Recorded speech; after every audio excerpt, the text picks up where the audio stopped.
Hello, how you doing? You having a good time? Good. The Wild Man's about ready.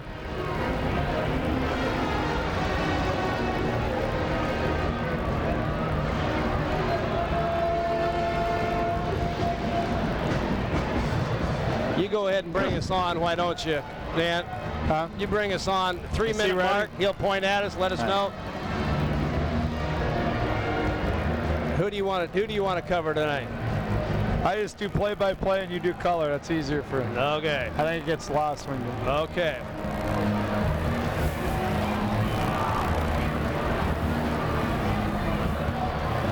At Roch Island Fieldhouse, the Super-sectional, and the crowd applauds on cue. Jim Sanders and myself, Dan Burch, will do the play-by-play and color commentary of this Super-sectional. The Roch Island Alleman Pioneers come in looking for a third straight trip to state. They are 21-8, coming off a fourth-place finish and a third-place finish the last 2 years at state. Their opponent, Williamsfield, with the real deal, as Coach Steve Yount, the Augustana College coach, told us before the game, Sanders, Travis Lewis. He wears number 3, and he averages 33 points as well. Wonder if that was a plan going in or what. Maybe wished he'd have gone for 40. I don't know. They really don't have a true center, this Williamsfield club, coached by Bob Anderson. They're coming off winning the Sherrard sectional. They beat Kewanee by 10, Bixfield Union by about 20. Troy Hendress is their tallest player in the starting lineup at 6'2". He averages about 9 rebounds a game, though. He's up over 8 anyway. And kind of the other side of the coin for Alleman, they were used, when Ryan Wood, the 6'6" guy, was hurt, they were used to fielding that type of lineup. Exactly. 6'2", 6 foot across, and now all of a sudden, mirror image, they're facing themselves. Right, exactly. And I think both teams are used to going with mainly a 3-guard offense anyhow. It's going to be interesting to see how Alleman tries to take care of Lewis. I talked to Coach Schulte before the ball game, and he said he's going to start with Fromelt. I think he said was going to start on him man-to-man, and then a cast of thousands. That's exactly is what he said. Told me. And so we'll see how that works. But I think one thing that you got to look at is this kid's been the mark man the whole year, and he's still able to score 50-some points in some ball games, 33 average. So he is, I think, the real deal. The offense is set around him. He hasn't played a defense, I'm sure, like the Alleman Pioneers.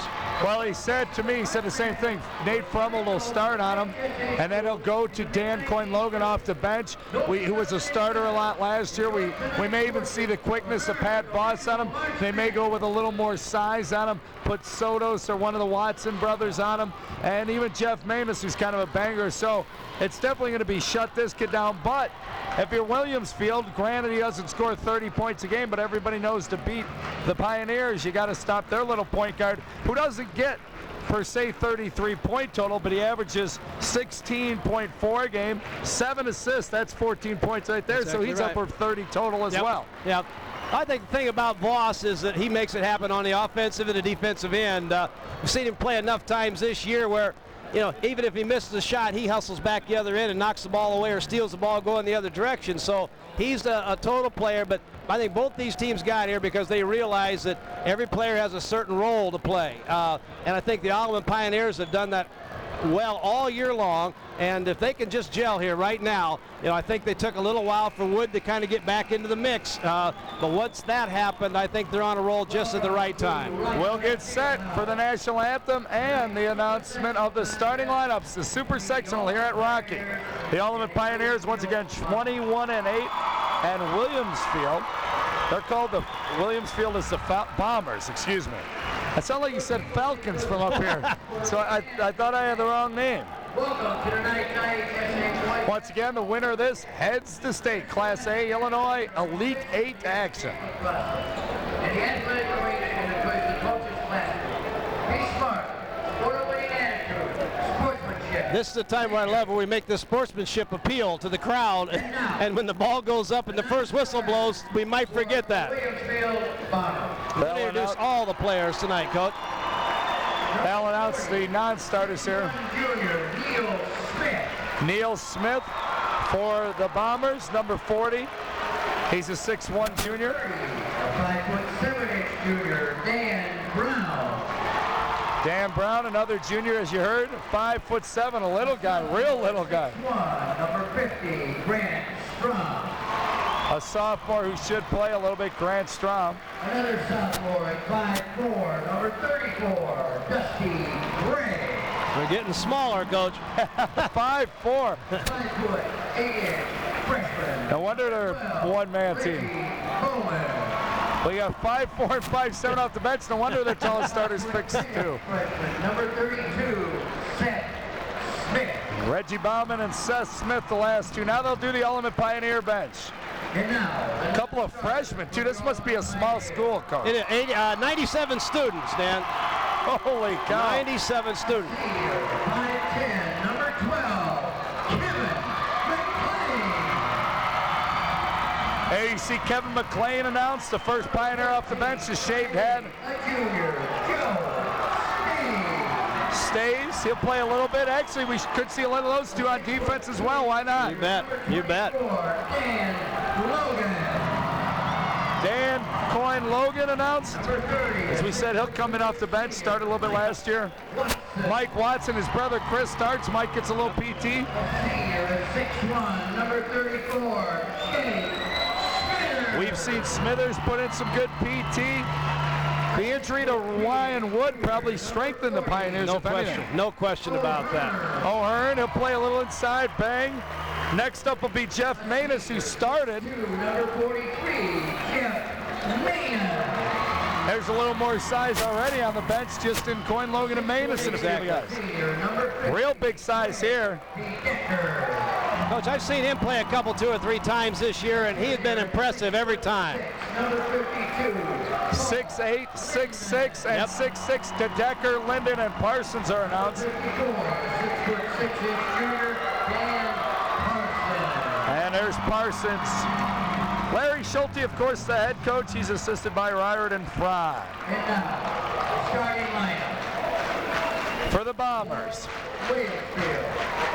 And forward, 5'11", junior, number 23, Brett Tucker. Brett Tucker, 5'11", will start at a forward, averages about 5.5 points, 2 rebounds a game. And forward, the senior, number 35, 6 foot, Andrew Gibbs.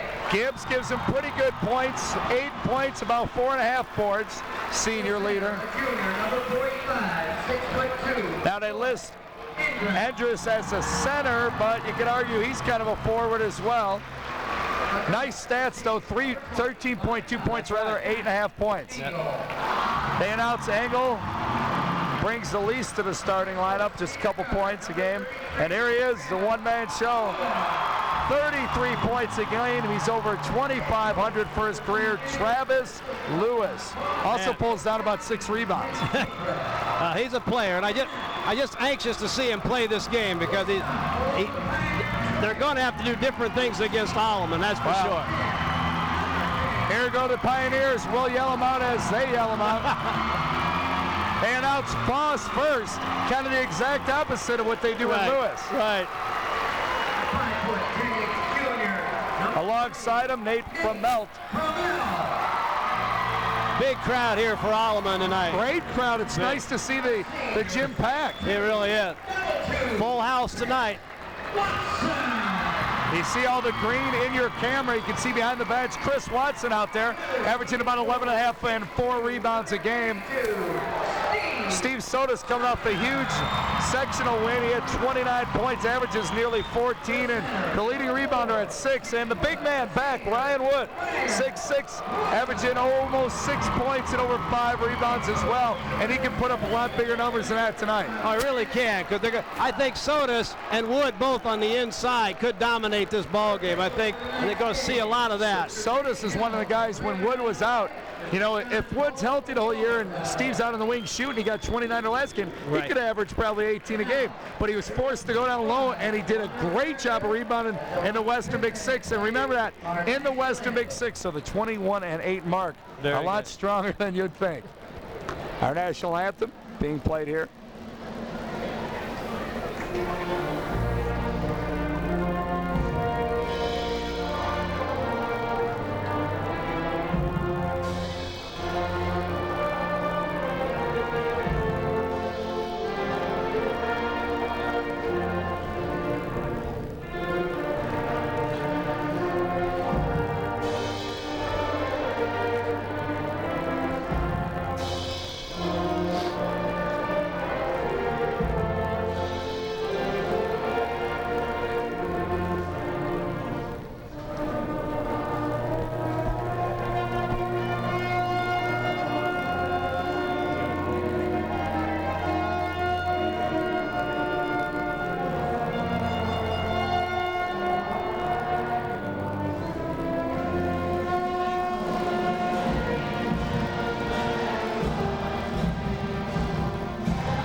The lights go down in the crowd. They stay on the floor where the Pioneers and the home whites will go right to left on your screen. The Bombers of Williamsfield with an impressive 27-2 mark in the visiting purple dark uniform. Excuse me, maroon. Better go maroon uniforms. on that. Yeah, everybody's out adjusting their sets right now.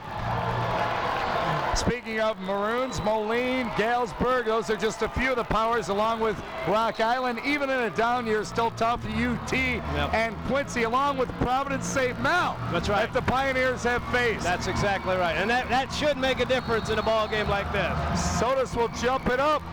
Controlled by Williamsfield. We're off and running. Man-to-man, a very tough man-to-man is what the Pioneers will come at with. Voss all over their point guard.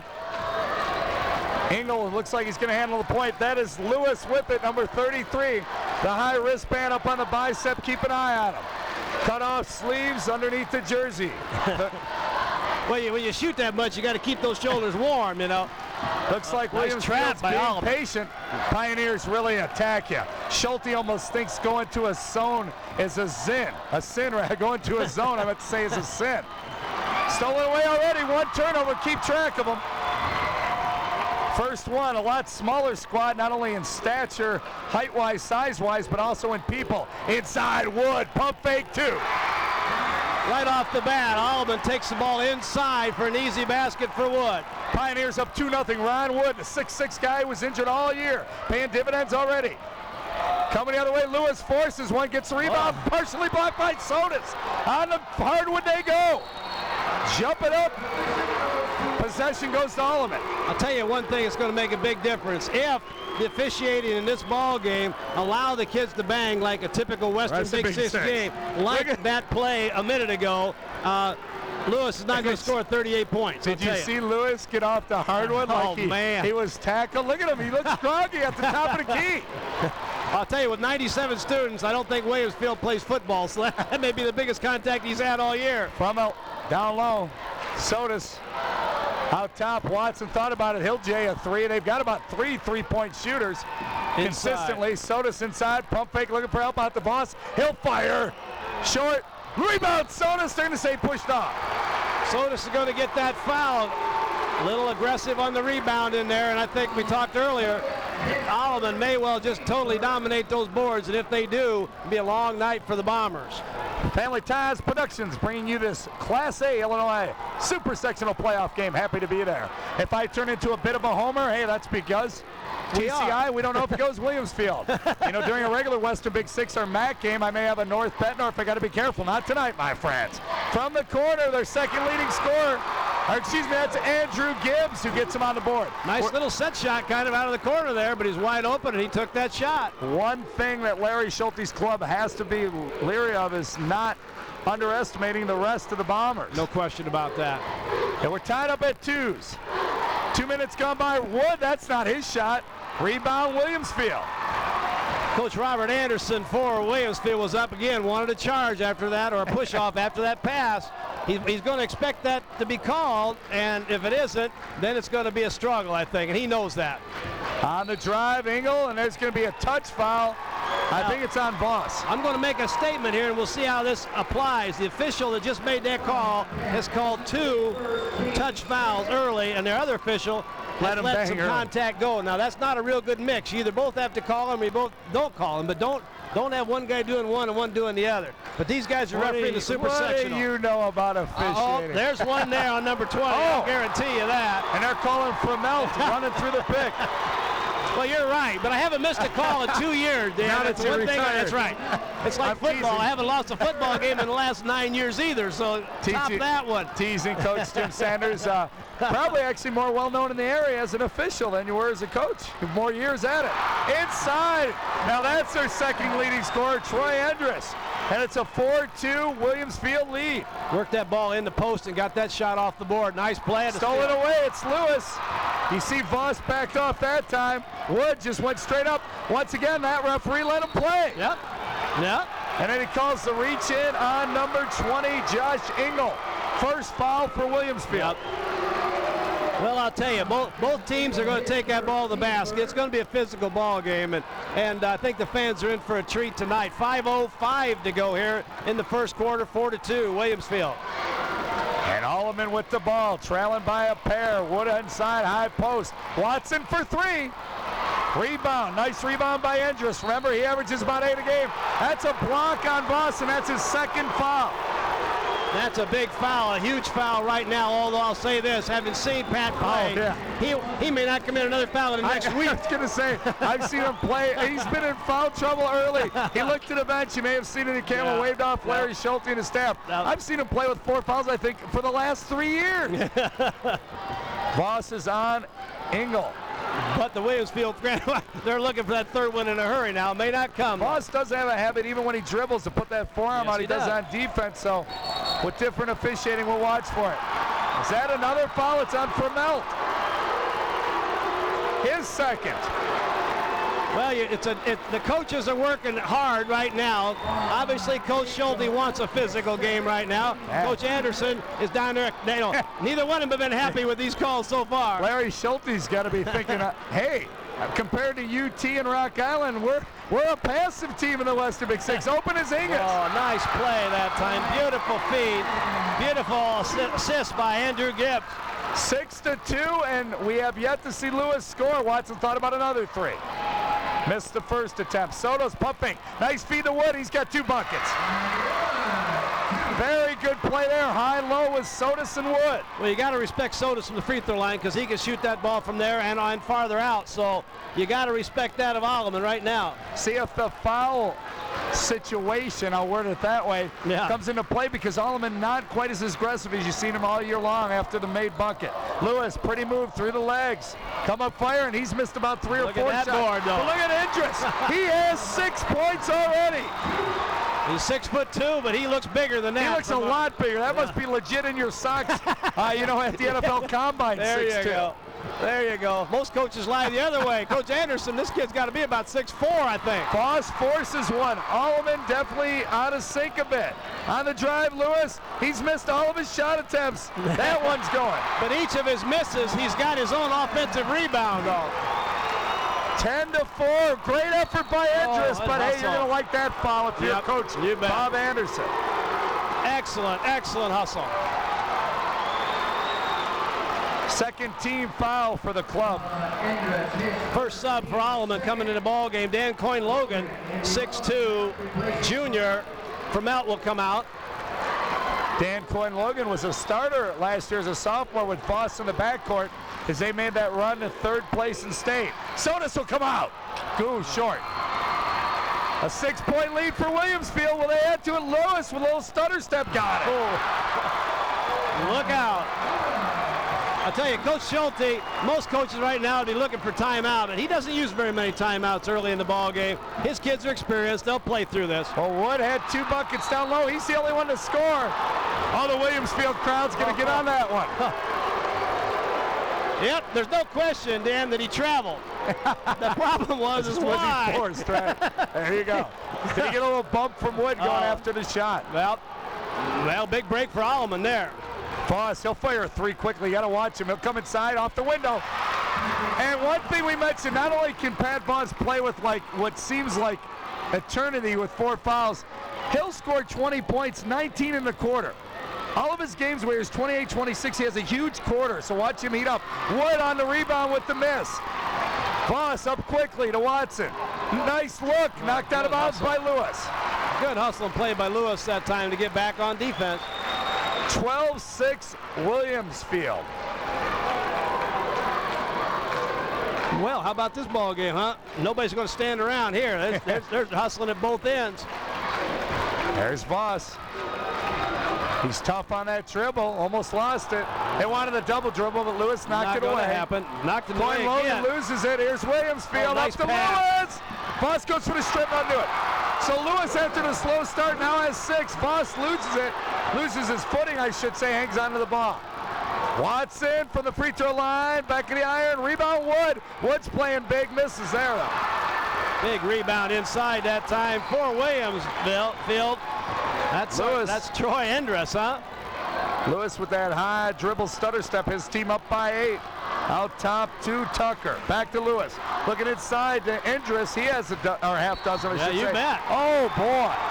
Well, first of all, he had 3 fouls to start with because he's poking him in the gut. That's hand checking. You got to call that right now. I mean, that's not even, I wasn't questioning call. I just meant, oh, boy, another foul. Oh, no, and I agree with you. But, I mean, the punching in the gut got that foul call. I'll guarantee They don't even allow that in the big boys. You big boys can't keep that 90-degree angle, you know. Right. Whatever there it is. that means. So Logan with his hands out. Nice body there. Lewis misses. Yep. One thing about Lewis is a lot of scores. From Michael Jordan on down, he will force a few. Oh, yeah. Although the other night, what he had was 15 for 19, I think, in that championship. There you go. 14-8, Williamsfield. Voss is tough to guard. I teased him last year during a game. I said he shoots from his toes, from his ankles, but it's hard to judge. It is. Ooh, almost 10 seconds to get that ball across. Big guy to the hook. Andrews, he has 6. Give me. Good control that time. He got Wood up in the air and then made the shot. Steve Sodas, 16-9. We're under a minute to play. First quarter action. Watching TCI Cable, Sodas, big drive. Nice drive. Cuts it to 5, 45 seconds, counting down. Oh, look out. Block. Wood got a hand on it, knocked out of bounds. Williamsfield will get it back. Andrus on the boards again. I got a kid down here too, Dan. He got blasted a little bit after the play was over. That is Josh Engel, Yeah. the other starting guard. And what Jeff Manus and Kevin McLean come in with 38 seconds left in the first quarter. And one thing about having 11 young men on the roster with Williamsfield, and 4 of them are sophomores and freshmen, you know they're not going to go real deep in that bench. We may have seen everybody's going to play for them right now. Pat Voss with a big steal. He'll take it to the cup. Got it. Voss has 7, and it's a 4-point game. Here's that element press from McLean. Coin Logan, they got him trapped. 22 seconds. They want a 10. Almost nice stolen away play. by Manus. A lot of patience by Williamsfield right now. 13 seconds to go. Nice drive. Nice hustle, McLean. Off the bench, playing some D. Man, Oh, nice play by Lewis. He has 8, 2 seconds. Voss. Nope, they don't get it off. No shot. We end the first quarter with Williamsfield leading the Pioneers 18-13. We'll be back on TCI Cable Channel 38.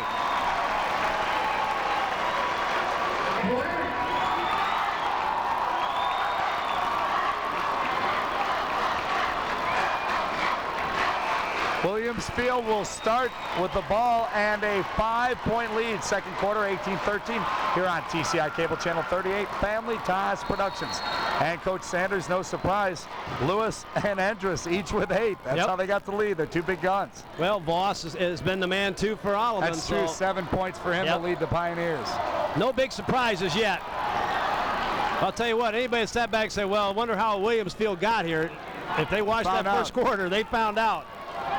Lewis missed his first 4 shots. He has the ball right now, but came back with 4 good ones.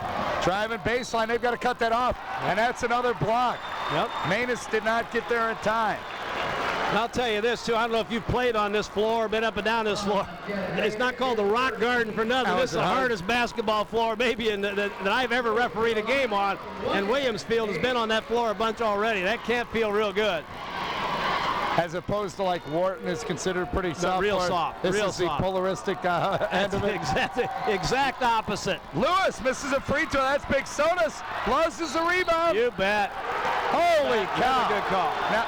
Another real good call.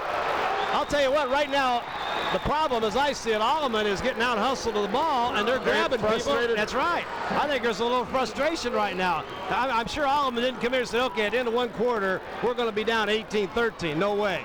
No way. Well, the frustration factor coming into play. And you see Larry Schulte kneeling down in front of his bench telling Steve Sodas something along those same lines. Well, and that's not typical of Alleman basketball. They've got a different speed, a different level that they usually play at, and right now they're not playing at that level. Gibbs, the senior, Andrew Gibbs, hits the first free throw. He goes 2 for 2. 4 points, comes in averaging about 8. Voss gets it up quickly to Watson. He'll put it on the hardwood, go to the glass, miss. Rebound Steve Sodas. Yep. He gets a second bucket. That's where he loves to clean up. Does a great job there. Oh, my. Nearly stolen away by Manus. Andrus winds up with it.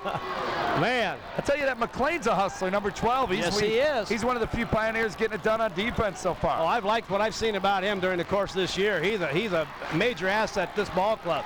Things happen. Pump fake by Engel. Out top to Tucker. Real good ball movement by Williamsfield. Lewis from the baseline, a little long. Sotos loses another one. Second rebound Steve could hang on to. And Troy Andrus has 10 points. Man. It's 22-15 Williamsfield. You know, one thing we haven't talked about is pressure, and I guess the obvious answer is the pressure should be on Williamsfield. But, you know, in reality, the pressure may well be on Alleman. Sure. They're expected to go back to state this year. One of the top-ranked teams all That's right. season long. So We're number one at one time. That's right. And now with Shelby Bill out, there's Now. good pressure by the Pioneers. Whoa, no call. Now they're going to call it. With Shelby Bill and Providence St. Mel out, Alleman's kind of a favorite. That's right. Exactly right. Boy, what do you think of that, referee? We're a long way away. We're a long way away, but I thought we had a charge long before we had anything else. But the maintenance people here could move this yellow bar and help us out tremendously. We are not where the camera is located, so we are behind. Oh, a technical, and it's on Watson, I think. It's either Watson or Voss. I think it's on Watson for arguing the call. Boy. Voss's hands were up in the air out of disgust for his teammate. Okay. Well, I'll tell you, that would be something you don't want to pick up. Voss does not want to pick up his third foul. A technical is a team foul and a personal foul on that individual. You saw Voss's hands up, Coach, but he was standing next to Watson, kind of going, hey, what are you doing? 22-17, Williamsfield leads the Pioneers. Well, we're going to shoot. Have we had any shots in that first 1-on-1 yet? Nope. Oh. And a miss. Well, I would say this young man here, now they're going to shoot 2 free throws. Guess who's going to come out and shoot? I'm going to take a wild Lewis. guess. Although he did miss one earlier. Yeah, no, they're not. The first shot you saw there was for the personal foul. The technical came in the middle of all that. Now we're shooting 2 shots, and Williamsfield will get the ball out at the 10-second line. Lewis has missed 2 free throws.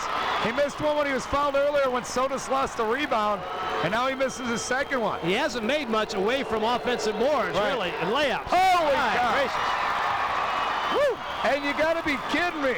I tell you, their one big gun is going to miss 3 free throws his first 4 shots, and the Pioneers will be down by 5.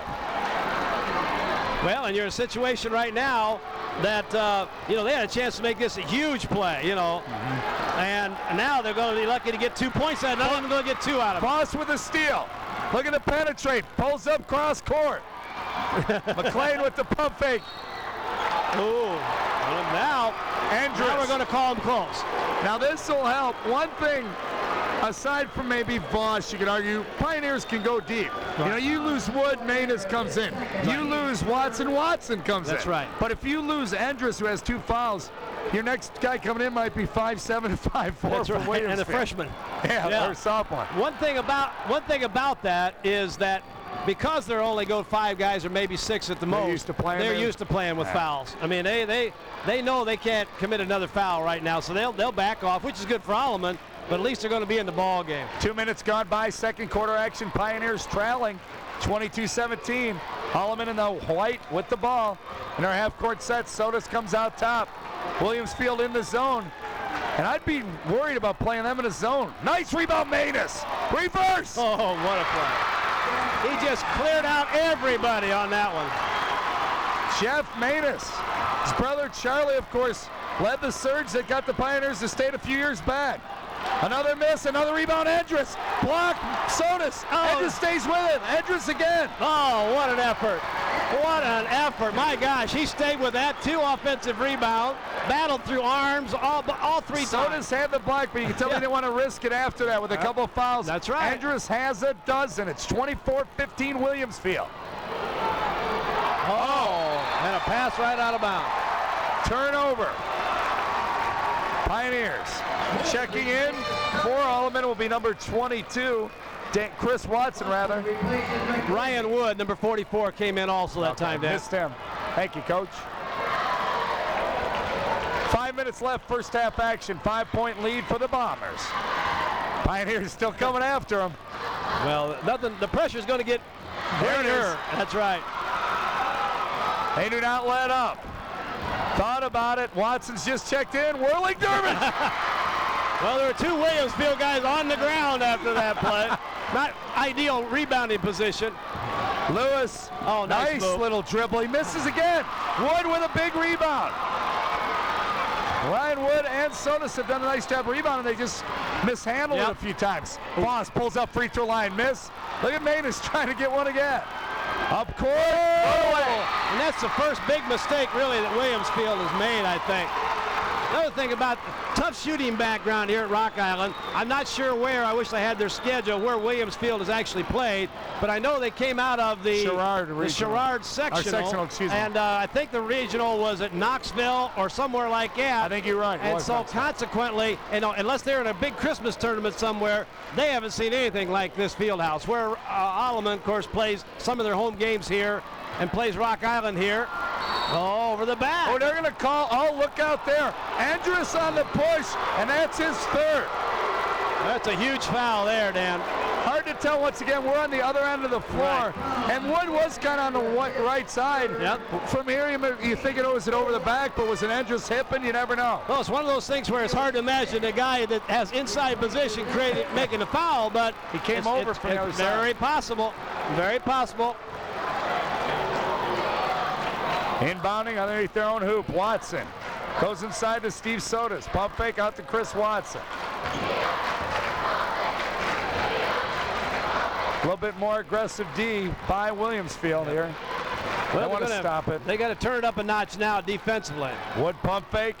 Watson kicked out of bounds. Pioneers get it back. 3:42 left in the second quarter. 24-21. The Pioneers trail by 3. Jim Smith and I talk about that play a lot, kicking the ball out of bounds. A lot of people would think that's a nothing play, but I'll tell you what, Alleman had worked the ball about 7 passes and got nothing, and all of a sudden they got to start all over again, so that's a big play. Lewis with it. We'll see if Lewis tries to take over now with the big guy out of the ball game. 3 fouls on Andrus, who has 12 rather. Lewis, another miss from Mel, pushing it up. Got Watson on the right side. He goes to him. The miss, but the foul. That looks like it's going to be on Brett Tucker. Well, I tell you, Lewis is getting some good looks at the basket. There's always at least 2 and sometimes 3 Alleman players running at him though on that shot. So it's not an easy a shot as it might look from sitting in the stands or watching it on TV. Chris Watson at the line. He has 1 bucket. Came off the bench and fired one up. I termed it a whirling dervish. It's the first free throw. It's a 2-point game. I'm going to cheat and look at the Galesburg radio guy and see if he's keeping track of Lewis's misses too. He's missed what, 6? 9? So that's definitely, he has 8 points, but he's missed 9 from the field and 3 free throws. Wow. But they're still up by 1. That's right. As Watson makes both. That's the good news, and if you're Coach Bob Anderson, you look at me and say, "Shut up, wild man! I'm up by a point. What do I care?" Yeah. If I ever get hot, look out. 3:12 left in the first half. It is a 1-point lead. Continuous pressure by Larry Schulte's Pioneers, looking for a 3rd straight trip back to state. The bluff on the 3-pointer by Engel. Well, I'll tell you what, they've done a nice job breaking that press today. Really a nice job. 2 or 3 passes, using 8 or 9 seconds every time. But if I remember right, only about 1 turnover out of all that. Patient is a good word. What do we got down low? Look at, who is it? McLean, our boy. He drew the foul from Travis Lewis, I believe. Push it out down low. Lewis is going to pick that one up. Nice. Wow. And McLean celebrates. Look at him leave. Hasn't scored a point, but he's been on the floor 3 or 4 times. Makes a big difference, this ball club. And Roch Island Alleman. And more importantly, it ends up being a foul, turnover, no basket, because they just hit a basket on that play. So my gosh, big turnaround. 2:37 to go. Ryan Wood had the first bucket. They've trailed ever since, looking for their first lead. 24-23. They trailed by as many as 8. Voss, stutter step, cross court. Watson, long rebound. Lewis has it, coming the other way. Whoa. Nice no look. Travel, no call. No call, basket. Neil Smith, the junior, with the bucket. I'll make that call. We need to find out where Lewis is going to go to school. Because I'll tell you what, he is a good player. Wood a little short. Rebound, Lewis. Move. Yeah. Playing hard. Way up on that rebound. Oh, bad pass. Hey, Tillaway Voss says, I can read that play. Pat Voss going the other way. Got it. There you go.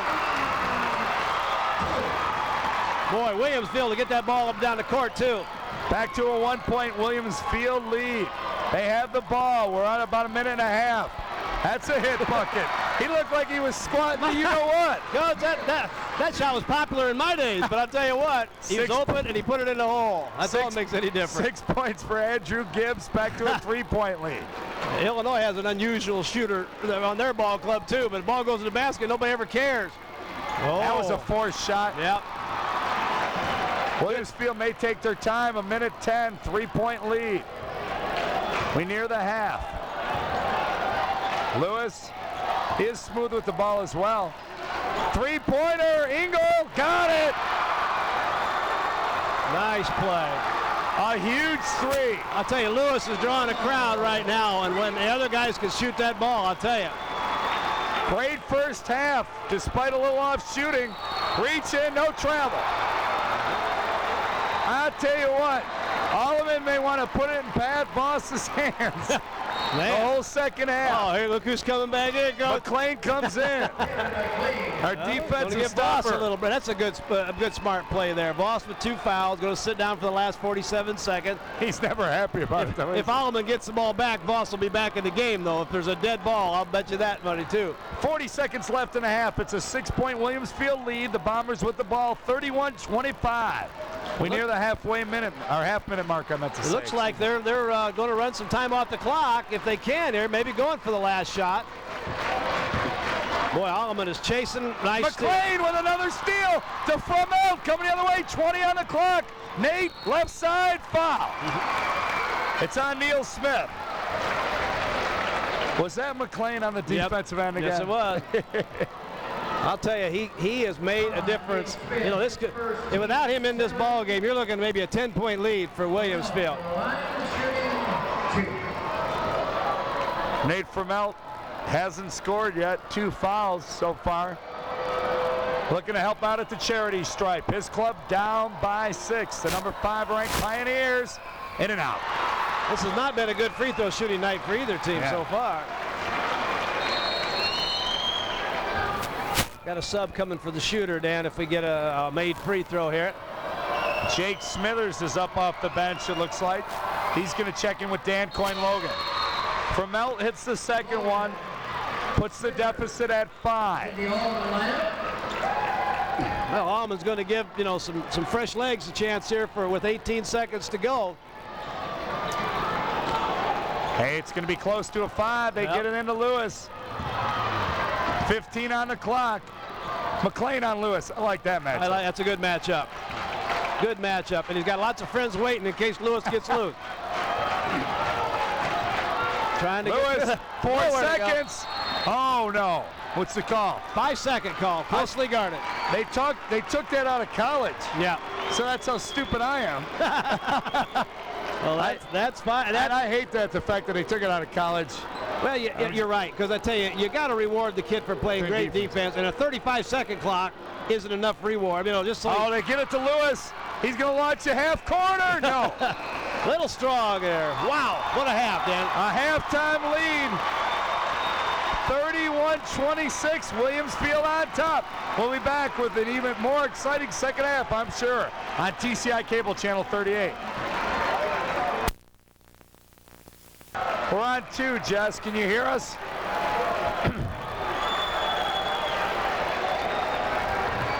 Set to start the second half. Roch Island Alleman with the ball. They trail.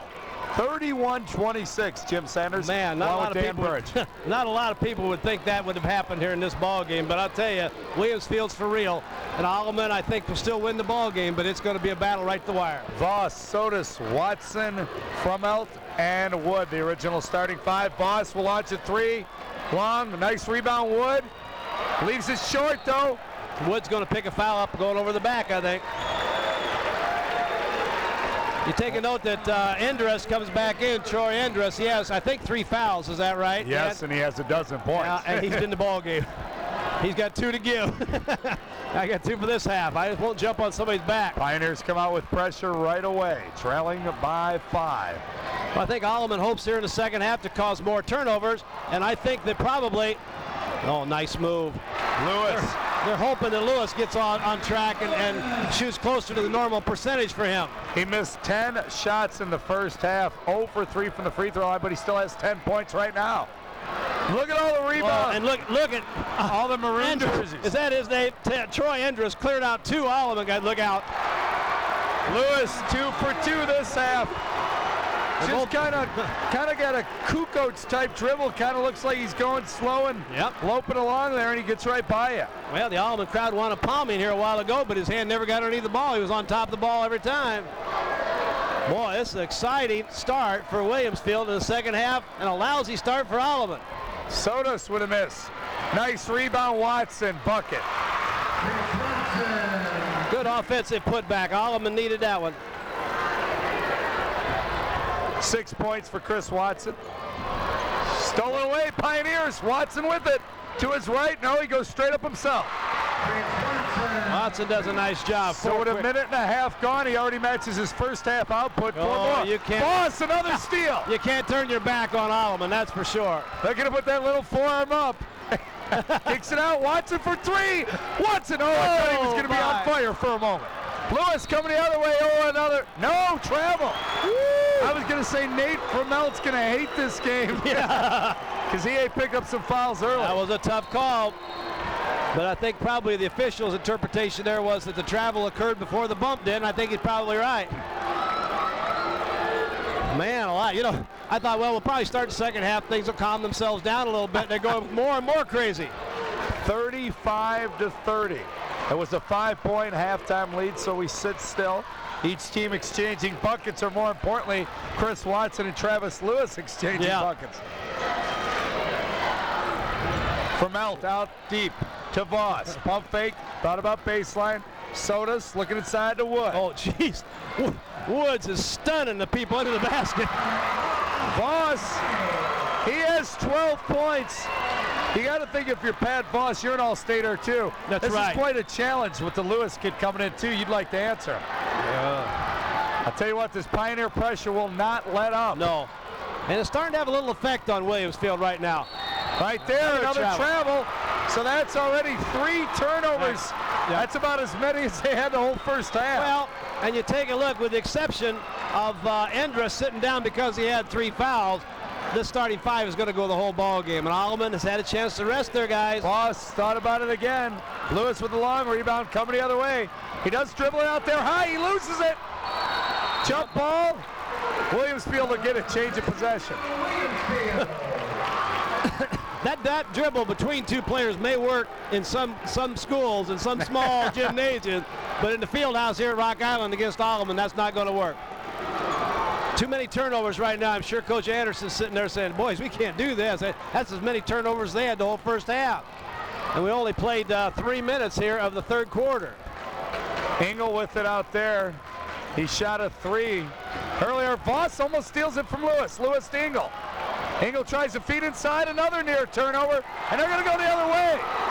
I thought it bounced up a couple of Pioneers, but we'll take it. We're as far away as we can get on that one, but we're going to believe that guy in the striped shirt.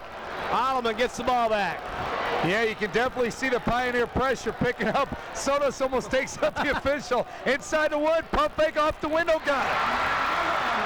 Tie ball game. Ryan Wood, we're tied up. As we said, it hasn't been this close since 2-0. Lewis almost loses it again. Engel shot 1-3 in the first half. Little pump fake short. Voss with it. Pat staying with it. Curly Neal. Watson baseline. Nice little jump step. Call a charge. Was a nice baseline move that time. I'll tell you, Williamsfield's kid stuck his nose in there and stayed right there and took it. That was a nice aggressive play by Watson, but it's his third foul as well. I'm respecting both coaches because they both had opportunities to use timeouts. I checked that. I gave it to Watson. That was Sotos. I'm sorry. They've had opportunities to use timeouts, Dan, and just have not, said we're going to play through this thing. The scoreboard has Sotos. No. Okay, I was right. Hey, there's one for Dan. Proving you're not going to be wrong every time. Just 90% of it. We're tied up 35s. What were you saying about the timeout? I'm sorry, Coach. I was just simply saying, I was just simply saying both coaches have had opportunities to use one where you think they might need it, but they've let their kids play through it. And they've done well. They've responded without using a timeout. Andrus playing big again, 14 points. Coach Anderson may need the timeouts in that fourth quarter just to rest his kids. He may not have anything to say to them, but may use 2 or 3 just to give them that extra rest. I agree with you, too. I think that number 45 in the maroon, Andrus, people, is listed at 6'2". He's guarding Wood listed at 6'6". And they're 4 inches separated, maybe an inch. And out back in. Nate Fromelt answering the bell. Oh, another turnover coming down. Look at Voss. Look at Voss making the call. Big time play there. Alleman leads 38-37. And has the ball. Another turnover by Williamsfield. A nice run here. It's a 12-6 run. Yes, 12-6 run here by the Pioneers. Wood. Fromelt thinking about another one. Look at Sotos. To Wood. They're on the glass. Lost. Oh, nice steal by Lewis. Lewis coming the other way on Voss. Pat back. He missed it. Look at Wood taking James. Woo. Sotos, he'll pull up. Should have banked it. Yep. Yeah. You'd have banked it. Did you bank any last night? No, didn't bank any last night? 38-37, 1 point lead for the Pioneers. We're under 3 minutes left in the third. Lewis. Still on. Oh my. I was going to say he's still on. I know. That could turn this whole thing around if he starts putting that ball in there. The layup before rolled around about 5 times and came out. Watson in and out. Nice rebounding team. Williamsfield has got a nice rebounding team of small kids who get very good position. Get their bodies on. Yes, they do. Go find someone. And they're strong. They're not frail. They're just not very tall. That's all. 39-38. Williamsfield with the ball and the 1 point lead. Lewis averages 33. Oops. 4 point lead for Williamsfield. 9 points in the quarter for Lewis after an 8 point first half. Wood. Nice big rebound by Andrus. What a rebound. Now how do you guard Lewis? After he makes a 3 now, after all his driving layups, you can't pressure him out front or he goes by. Fromelt. You sag off and all of a sudden he hits a 3 on you. Fromelt has the assignment. Yeah, and he's doing a nice job. I mean, Lewis is get everything he gets, he's working double time for right now. They are a patient club, as you pointed out earlier. Well coached. Coach Anderson's done a nice job, as Coach Schulte in his years of coaching here at Alleman. You got to respect that and admire all the hard work his kids have done and as much work the coaches have done. 4 point lead. Oh, nice pass. Oh, my. That was a great pass by Lewis. Found Engel open underneath. Josh will go to the line. I was going to ask at halftime where he was talking about going to school, but I haven't got that information yet. So, Coach, he can play. He can play. It's a nice dribbler, as you said.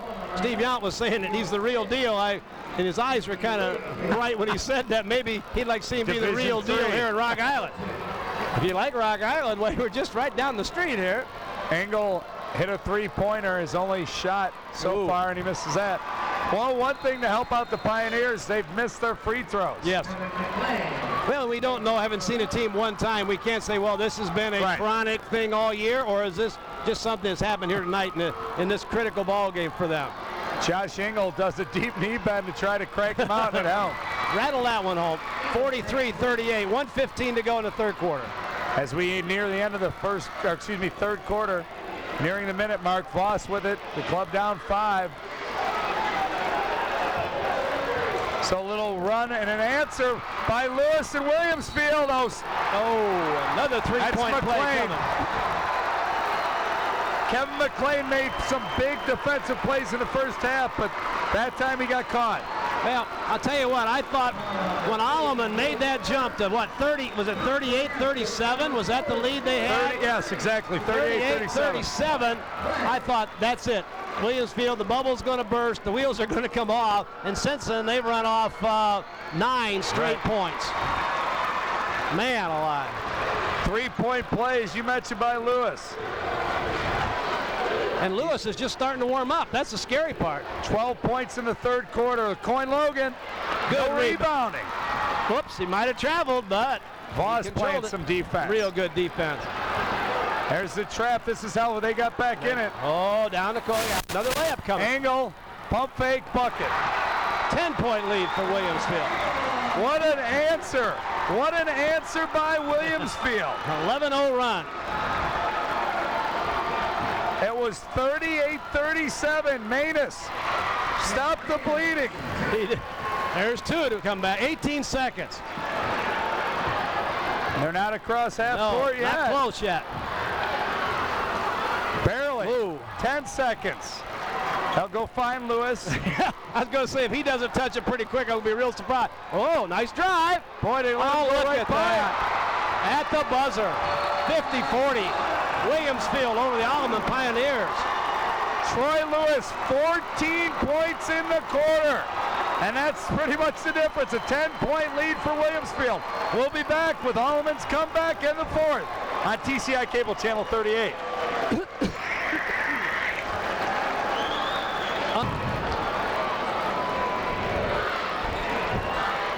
Set to start the fourth quarter. Alleman trailing Williamsfield by 10. A 14-point third quarter, 22 in the game for Travis Lewis, our All-Stater. He missed 10 shots. He was only 4 of 14 in the first half. He was 0 of 3 from the line, but he showed you how he can get out in that one. And you know, and that's, I mean, a kid that averaging 33 points a ball game, he's a streak shooter, and he could go, you know, you see that in football occasionally, the passer, he might have 10 incompletions in a row, and all of a sudden he completes 15 out of 16. You know, how in that world does that happen? But what an athlete. Pioneers had the lead 38-37 after making a nice run of their own. They trailed by 5 at the half, but then, boy, Lewis and Williamsfield answered. Manus short, nice rebound, Sodas. Very good. Sodas has 8. 8-point game. Here comes the pressure. They're going to be all over Lewis. Oh, bad He throws pass. it out. That's one turnover. Let's count it. That's how they got back in it. They forced 4 or 5 early turnovers. In the start of the second half, they had 4 turnovers right off the bat there. Then they settled down. One question people might ask, you know, you always look at a player like Lewis, say, well, could he play in the Western Big Six or could he play in the MAC? Now, answer that anywhere he wants. He could start for any team in our conference. I know that, and I've seen most of the MAC teams. Put the 33 in any color in the Quad Cities, and he'd be a star. There's a 3, long rebound. Out to Endress. That's appropriate. He's been a leading rebounder. He slowed it down. I'm not going to beat any of these guys at the other end. Yeah, the only difference is he might not average 33 points a game. Block shot. It's safe to say he won. Manus out to Fromelt, who got the block. Nice stutter step left hand. They call another charge. Yes, they did. A little indecisive, I think, on that call, and I'm not saying it was wrong, but he wasn't very forceful to start with. That's Nate's third. The team only with 5, though. They've got a few to give. Another steal. Another turnover. Oh, and a miss by Watson. Rebound Williamsfield. Another foul. Well, they're getting the turnovers, but they're not dropping the shots, and then they're picking up fouls. Well, and I tell you right now, Alleman's outplaying Williamsfield real bad here in the first minute of this quarter, but they've only caught up by 2 points, so they're going to have to do more than that. The defense will keep on coming at you. They're going to release Lewis deep, looking for a 5. Pressure that ball. There you go, Manus. Voss. He walks. There's a travel. Yep. I think the pressure may get, well, I've been saying that the whole game. Well, it is getting to him. There's a timeout, and I'll tell you what, this is not to change strategy. This is for a rest. Right now, Williamsfield needs to use all their timeouts every minute or two just for rest. Well, they've turned the ball over 5 times already in this quarter with just 2 minutes gone by, or no, excuse me, only a minute gone by. Right. Minute 10, but as you pointed out, only 2 points made up for it. Exactly right. Exactly right. Another turnover by Fromell, too. He made a nice play and got picked up his second charging foul last time he took it to the hoop. Well, Alleman needs to do something to get the crowd back in the ball game. Yeah. I think that's a critical point. They've got probably 4-1 Williamsfield outnumbered crowd-wise here, and they need to get the crowd. Now the Williamsfield fans have been standing up and cheering. The Alleman fans are going to have to get into it, but Alleman needs to do something to get them going. Well, I mentioned Soda's can hit threes, Watson can hit three, although Watson's been a little off. Yep. Now Voss can nail 3 threes on 3 straight trips. No question and about he it. really is the guy they feed off of the crowd. Right. His energy, because he's so quick defensively, he always has the ball. And even if he'd come out and defend that 3, he'll drive by, he'll hit a bank, he'll pitch it to one of the big men. So I'd look for Pat Voss to try to get him back in it, and it doesn't take any genius to figure that one out. He has it. Pat Voss with it, down 8. 6:49 left in this one. Play here by Alleman to get Sodas shot. in. Like I said, I get it to Sodas.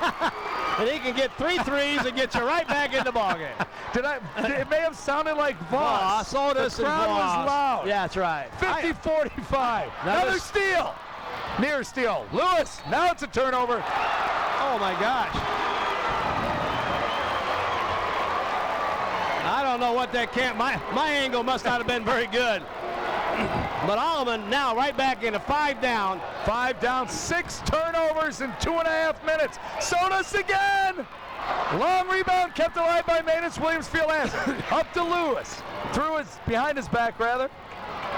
Down the baseline, and there's going to be a foul. Make him earn it, though.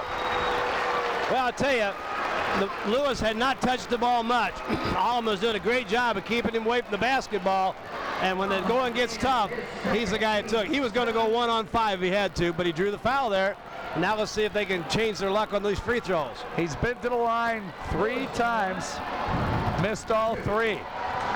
He has 22 points. Got it. Lots more rotation on that ball, a lot smoother on the release. So I think he's feeling it. Now the key for them is he's got to have the ball where he can shoot it. He hits the second one. 24 points for Lewis. Back to a 7-point lead for the Bombers. Voss penetrating out to Fromell. Back to Pat. You know, another thing that Williamsfield's done well is they've identified Alleman shooters. They're running out on the guys that can shoot the 3 and letting the other guys have it. Good pressure there. Nice rebound, Manus. Got it. Nice rebound, offensive board.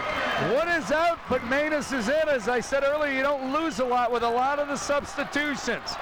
Pioneer fans wanted another 5. At least they're into it. Now another turnover. Watson to Sodas. Oh, they're going to call a charge there? Yep. Oh, he does. Both refs.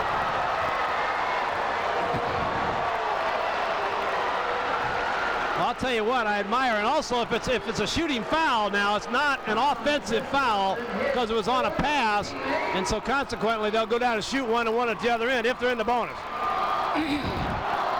I think the key is Williamsfield's well coached.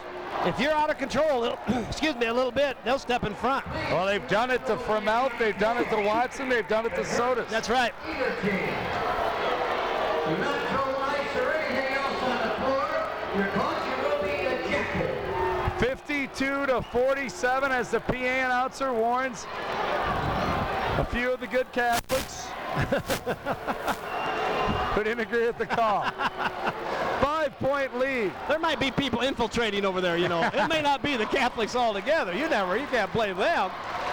But I tell you, that is frustrating. We have 2 teams fighting this hard that somebody's not intelligent enough to realize somebody can get hurt if I throw this on. Whether I agree or not is unimportant. Just don't do anything stupid. Well, Williamsfield is 3 of 3 at the line so far. Gibbs hits the first one, and he shoots like you, Sanders, but they get the rebound. Now, you don't know how I shoot. Look at the hustle. Good job by Watson, jump ball. And it's going to go back to Williamsfield. Well, both teams definitely playing hard. They are. Another timeout, as you said. Yep. Coach Bob Anderson's going to use them wisely. Yep. Well, there's it. Now they're saying no. Nope. Wait a minute. Wait a minute. You either call it or you don't. We declined the timeout. Bob says, I don't want it now. Well, that's kind of strange. Yeah, real strange. But we're playing again, so don't go to the refrigerator or anything. We're back. 6-point lead for Williamsfield with the ball. That's Lewis. Look at Voss wants a charge. Yeah. But Nate Fromelt, who is not making friends with these officials, Voss is going to try to defend his buddy. Well, I'll tell you what, I've had a chance to referee ball games that he's been in. He understands how to talk to an official without, he can ask questions, he doesn't agree with you, but he's not showing you up. He's talking to you. He's liable to pat you on the butt as you leave, you know, and you're not sure what that was for, but you don't get upset with that. But just don't, nail me when you turn around, you know. And he's done an excellent job all 4 years, really, of leading this ball club. Lewis, 3 of 3 from the charity stripe here in the fourth. All of them big. 7-point lead. Pioneers haven't had anything clicking offensively. Watson with the rebound. Plenty of time, 5.5 minutes. They don't have to just start cranking threes. They go inside to Sodas. Short, no rebound. Endress with another board. Lewis, he'll take it to the cup. Nice strip, Watson. Beautiful. Watson doesn't want to charge again. And he does a nice move. 10 points for Chris Watson. Boy, you can see him. He was real hesitant there. And who can blame him? That's 5-point advantage, Williamsfield. Williamsfield is still hanging in. We're going to have to make free throws and avoid turnover. Look at Voss. He just sneaks up on you. And he'll follow you right straight to the corner, and you don't even know he's there. And when you do put it down, he's got it, just like that. Few substitutions, McLean in the back. I'll tell you what, Pioneers. I think you made me upset here because you told me I get to report in every substitute for Williamsfield. I like the Maytag one when the big guy got the foul. Maytag repairman over here. I got nothing to say. Lewis. Oh, short release, but real short. Wood lost it. Now, I don't know if it's due to the broken hand still healing, but you can see Ryan Wood, and I know he's got hands. He played tight. Yes, he did. But he's had trouble handling a few still. 5-point lead. What a ball game. Super-sectional action here. Roch Island Fieldhouse. The winner goes to the big dance. Lewis posting up. That was a nice move. Leaned in, drew the contact, tried for the 3-point play. Well, they're not going to give him anything. We know that.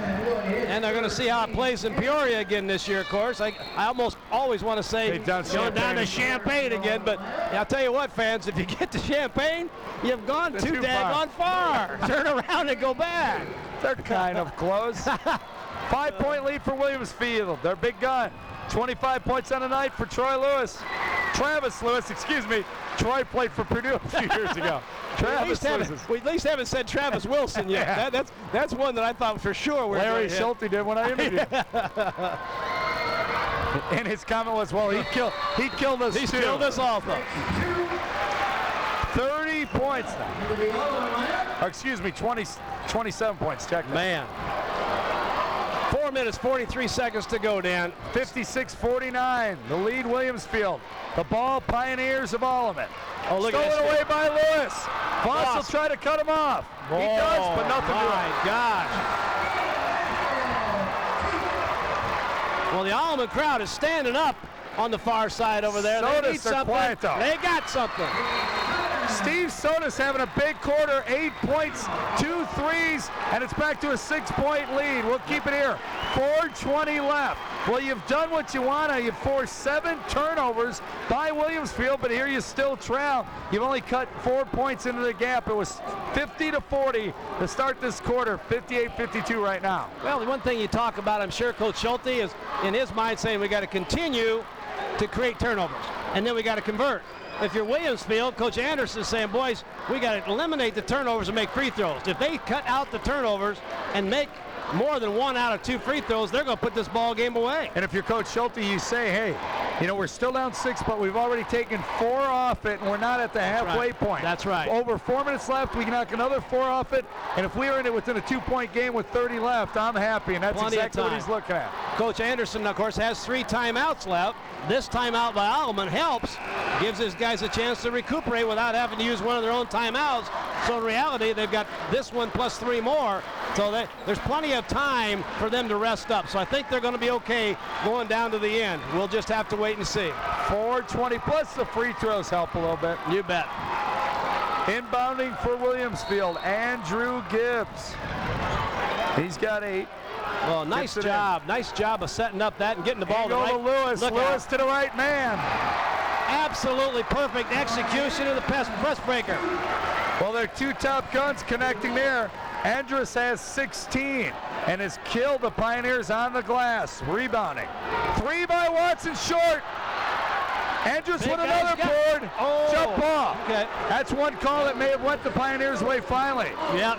And I think it was a good call. The big guy from Williamsfield really needed to clear that ball out better than he did. Well, you know, you look at that, what Andrus usually scores, 13 a game. He's 3 above his average, so he's doing his part. Nice pass. Watson. Not going to get that call when you go down that fast. Voss with a nice feed. Watson and Sotos are getting it done offensively. Voss going for that little cheap steal. Lewis. Oh, Lewis. Bad news now is Alleman putting on maximum pressure, and Williamsfield. Voss! In and out. That's the one that usually kills you with him. That should be a travel. It's got to be a travel. Got to be a travel. It's a good call. Williamsfield's not going to like it, but that's it. But anyway, you roll over. Go ahead. Alleman is maximum pressure, and Williamsfield's making layups. That's not a good They're not getting close enough to even foul him right now. Wood comes back in. Manus goes out. 3. So it's Wood, Sotos, Watson, Vermelt, and Voss, the original starting 5. I don't have to tell you that's the case for Williamsfield. Should I go to Williamsfield's lineup and tell you who's in for them? Out top to Voss. Pat kicks it out to Watson. He's been hot. Got it. Chris Watson and Steve Sotos are answering in the 4th. It's back to a 5 lead. Lewis is one of these kids, as I said earlier, doesn't look fast. He's kind of lopes on by you. They don't look at him trying to deny the ball. Yep. Here comes Voss again. I'm surprised he hasn't picked this kid a little bit more. Lewis. Crowd want to travel. Coach is going to slow this thing down. 3 minutes to go. And it's a 5-point Williamsfield lead. There's the pressure. They get it to the right guy, Lewis. Look at this little guy. He shot a 3 earlier. Watson, that's a foul. Yep. That's going to help the Pioneers a bit. The foul is on Andrew Gibbs. Well, Josh Ingles averaging 4.6 points a ball game, and with 2:57 to go here in the 4th quarter, he puts up a 3. He did it a 3 already. Watson again. Boom! 10 points for Chris Watson. 8 for Sotos. They are answering, and we got ourselves a 2-point ball game. 62-60, 2:50 left. We'll keep it here. No sense taking breaks. It's TCI Cable, Channel 38, Family Ties Productions. Now, if you are Coach Anderson, you're starting to sweat again. What do you tell them? Hey, they made a run like this, and we answered them at the end of the 3rd. Right. And you know, his kids have done this over the course of the year. They've done a nice job with their ability to get the ball up and down the court. The press breaker is not the problem. They broke the press. Alleman that last time, I think, really, instead of putting more pressure, removed a little bit of the pressure because they took away the fast break layup. I think if they make Williamsfield throw the ball around a little bit, they're more difficult to score points, what I'm trying to say. Last time out, I said if I'm Larry Schulte, I say, hey, as long as we get it to 2 with about 30 left, we're okay. Well, there's 2:50 left. That's right. Plenty of time. Yeah. Here's where state tournament experience may come into play. Right now, Williamsfield's been able to hold their own, but these kids have not been here before. Chris Watson and Steve Sotos have been huge. There's Lewis with it. He'll take it to the cup. You got to cut him off. Look at this. Oh, doesn't get it to go. Ryan Wood went in the basket. Ryan Wood with the block. Was it a surprise to you to see that he ended up with the ball? Yeah, I was shocked when I saw Lewis with it. He's at the line. He is 5 of 6 from the line in the 4th quarter. 5 of 9 overall in the ball game. Super bonus now, Dan, so 2 shots every time. And that can make a big difference because that takes the pressure off that first shot now. 32 points. His average is 33. So you do the math. I don't have to be a genius once again. I know. He hits this one, we're there. Well, number 33 has 33. And it's back to a 4-point advantage, Williamsfield. Coach, I think for a lot of our local. Sodas! Get in there. Boy! I don't know who's hotter, Sodas or Watson. Wow. It's a 1-point ball game, 2.5 remains. Stun! Oh, Voss! Oh, he's a big play to lead. Pat Voss, his first bucket in the corner. He didn't care, he was getting it to Watson and Sodas. First lead since 37-38, timeout. All right, now the big crowd's up. Now the big crowd is up here. I'll tell you what, Alleman had, and if you talk about Williamsfield having a chance to fold, Alleman was ever going to fold in the season, they would have done that about 3 or 4 minutes ago, but not these guys. Heck, when they were down 10 to start the fourth, it looked like that third quarter run. Now, not to jinx them, but they made this run. They took a 38-37 lead with a few minutes, maybe 3 minutes left in the third. Next thing they knew, they're down 10, 50-40. So they have to be cognizant of the fact that these guys, we ran out of gas too. They're for real. They're for real. Williamsfield didn't get here for not be able to play through situations like this. They've won 27 ball games. The biggest lead for the Pioneers, correct me if I'm wrong, Ryan Wood scored the first bucket, I think, for a 2-0 lead. And then they've led by 1, and that's it after that. That's it. And they've led by 1 twice. Including right now with 2:09 to go. We're lucky they're not awarding lap money for this, or quarter points maybe. But I'll tell you what, Williamsfield, after the timeout, we'll see what Coach Anderson has set up. Obviously going to get the ball to Lewis, and he has it now. Yeah, you know Lewis, trying to draw a forward charge. He gets his own rebound. That's killed the Pioneers. Jump ball, change of possession, Williamsfield. But that's okay, because you're going to get a jump ball later. The next one you're going to get, that's right. 14 points for Voss, 18 for Watson, 14 for Sodas. Man. No surprise, their top 3 guns all at the top. No surprise with Lewis with 33, Andrus 16. It's gone as you'd expect, and who's on the ground? Who else? Voss. Voss. It's a little wet out, and it is. I'll tell you what, I'm sweating up here, I'll guarantee you. Those kids got to be sweating down there. I sweat as soon as I walk in there. 27-2, Williamsfield with the ball inbounding underneath their own basket. They came here via the Sherrard sectional. Big wins over Kewanee and Union. The Pioneers ranked 5th with a deceiving mark of 21-8 we told you about. Yep. They rolled over Pecatonica and River Ridge to an easy sectional win. Winning by 20, roughly 20 in both of them. Yep. Well, we'll see how Williamsfield answers here. They need a big play from somebody. Well, number 33 is a good enough option. That's where they go. Well, Voss has got him. And now all of a sudden, Voss is on him. Good eye, Sanders. You know, Pat will side with him. He's dying to pick up a charge on this guy. If Lewis goes left, as he likes to do with that stutter step, look for Voss to try and draw the charge. Right, 1.5 minutes. Look at Pat, he's so quick with that lateral movement. He really is. He's going to slide left. Lewis likes to go that way. We mentioned Wood better stay on the big guy. Throw it away! Throw it away! Voss can signal victory on that one. Wow, 1:24 to go. Alleman leading by 1. Never reached in. Played defense with his feet. Coach, there's a lot of old guys, no offense, old coaches like you smiling at a play like that. 124.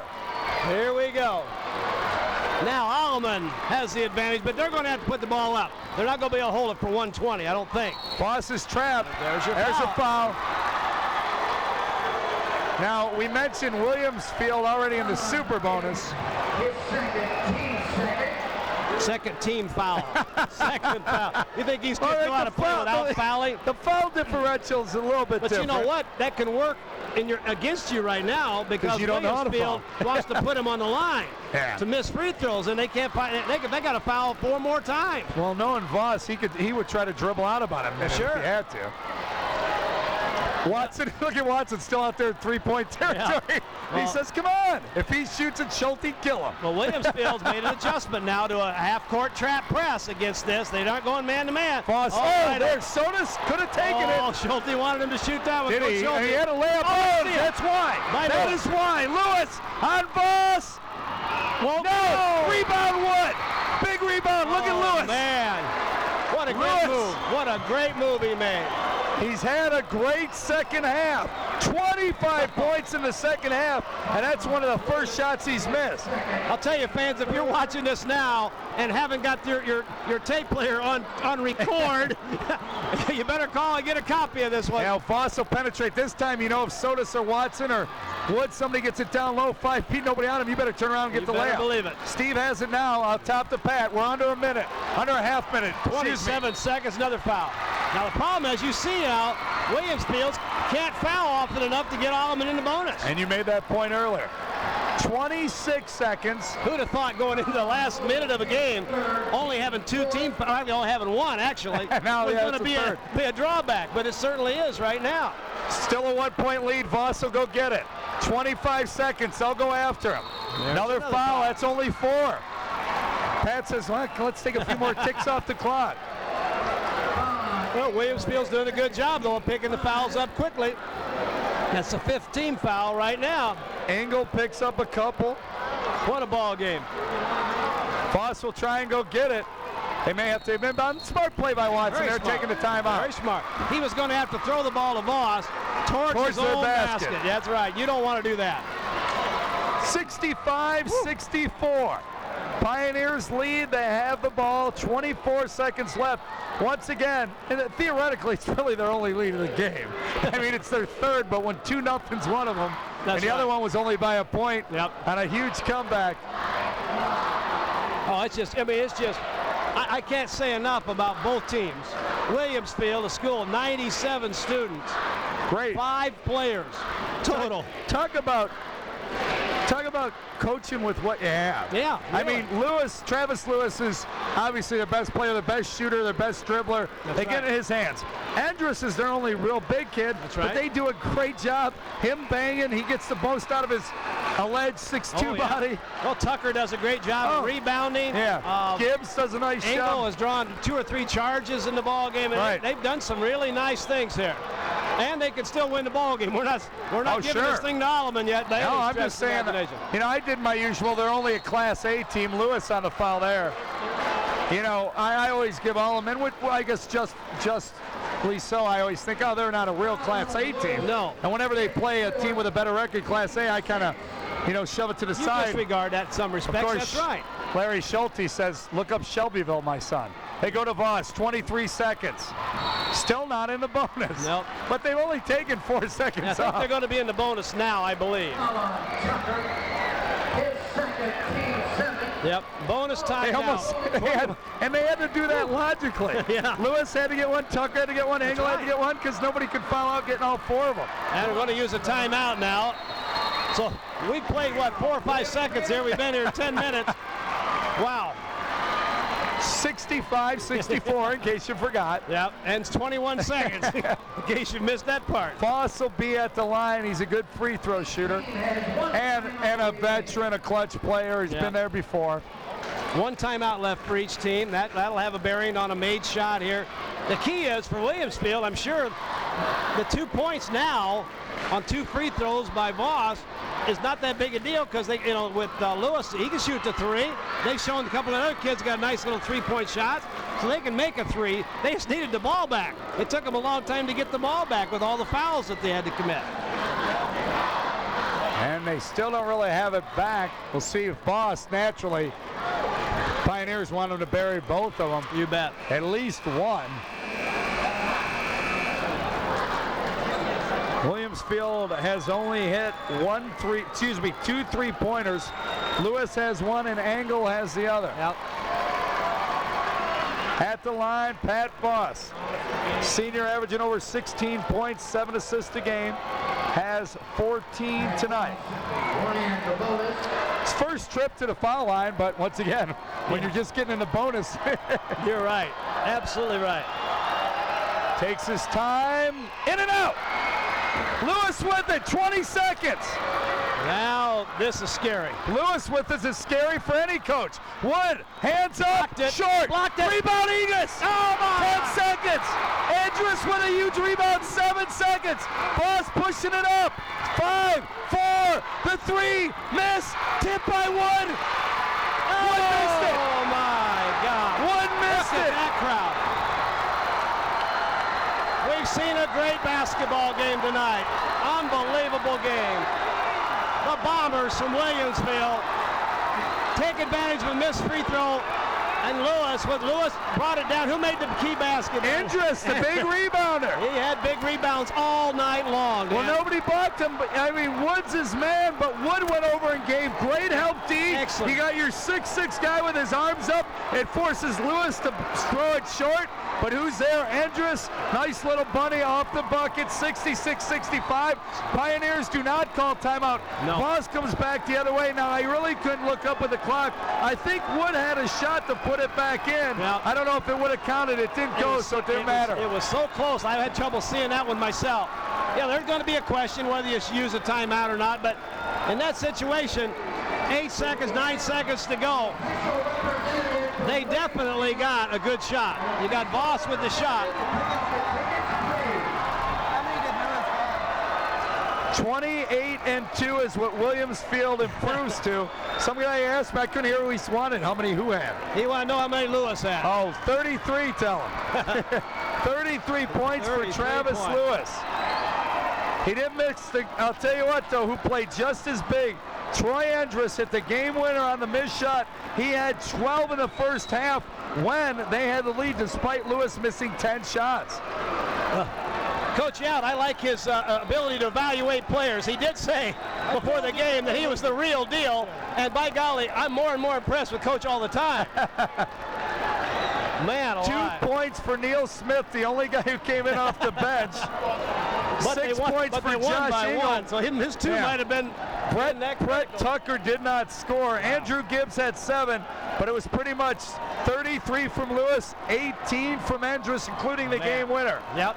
14 points for Steve Sodas, who had, as you see, Lewis. Now, I don't care for that. I would pick up Andrus as fast as I could. Right. Hey, you only got 5 starters. Pick them all up. Yeah, no kidding. You got Pick 'em 5 kids all in up. play. Unbelievable story, though. You talk about, Coach, it's like Hoosiers all over again. It really is. The little guys are going to go to the big dance. 11 points in the fourth quarter for Steve Sodas to finish with 17. It was 10 points in the fourth for Watson for 18. Voss finishes with 14. I'm sure he wishes he could have that either the free throw or that final 3 back. Wood had 6, 4 for Frummel, 4 for Manus off the pine. Yep. The final, Williamsfield 66, the Pioneers 65. They will not be heading back to state, but keep your heads up, 21-9, a stellar mark, and one of the top teams still in Class A. Who's to say Williamsfield won't take it? You never know. And right now, all the pre-tournament favorites, if you want to go down and see some exciting games, get your tickets now, because I'll tell you what, that's wide open down there right now. Shelbyville, Providence, St. Mel, and now Roch Island, Alleman, 3 of the top ranked What were they teams mentioning out of today? St. Francis de Sales was the name, because they've had a player, it was a Lampkin, I think. From Cal. Yeah, and he is the real deal too, and I think they are undefeated when he's been in the lineup. He's been hurt a couple, 2 or 3 times, so maybe they now be for the stick. Here you go. If you can figure my chickens out, I can't hardly talk anymore. We're done. Jim Sanders, myself, Dan Burch, Trusty Jess running the camera, running the show. This has been Family Ties Productions, TCI Channel 38. The final 66-65. The Pioneers fall by 1. Have a good evening, everybody.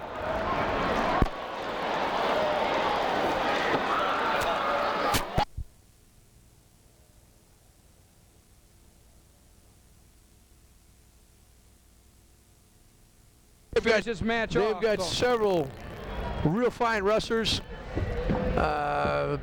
Looking for big things out of them this year.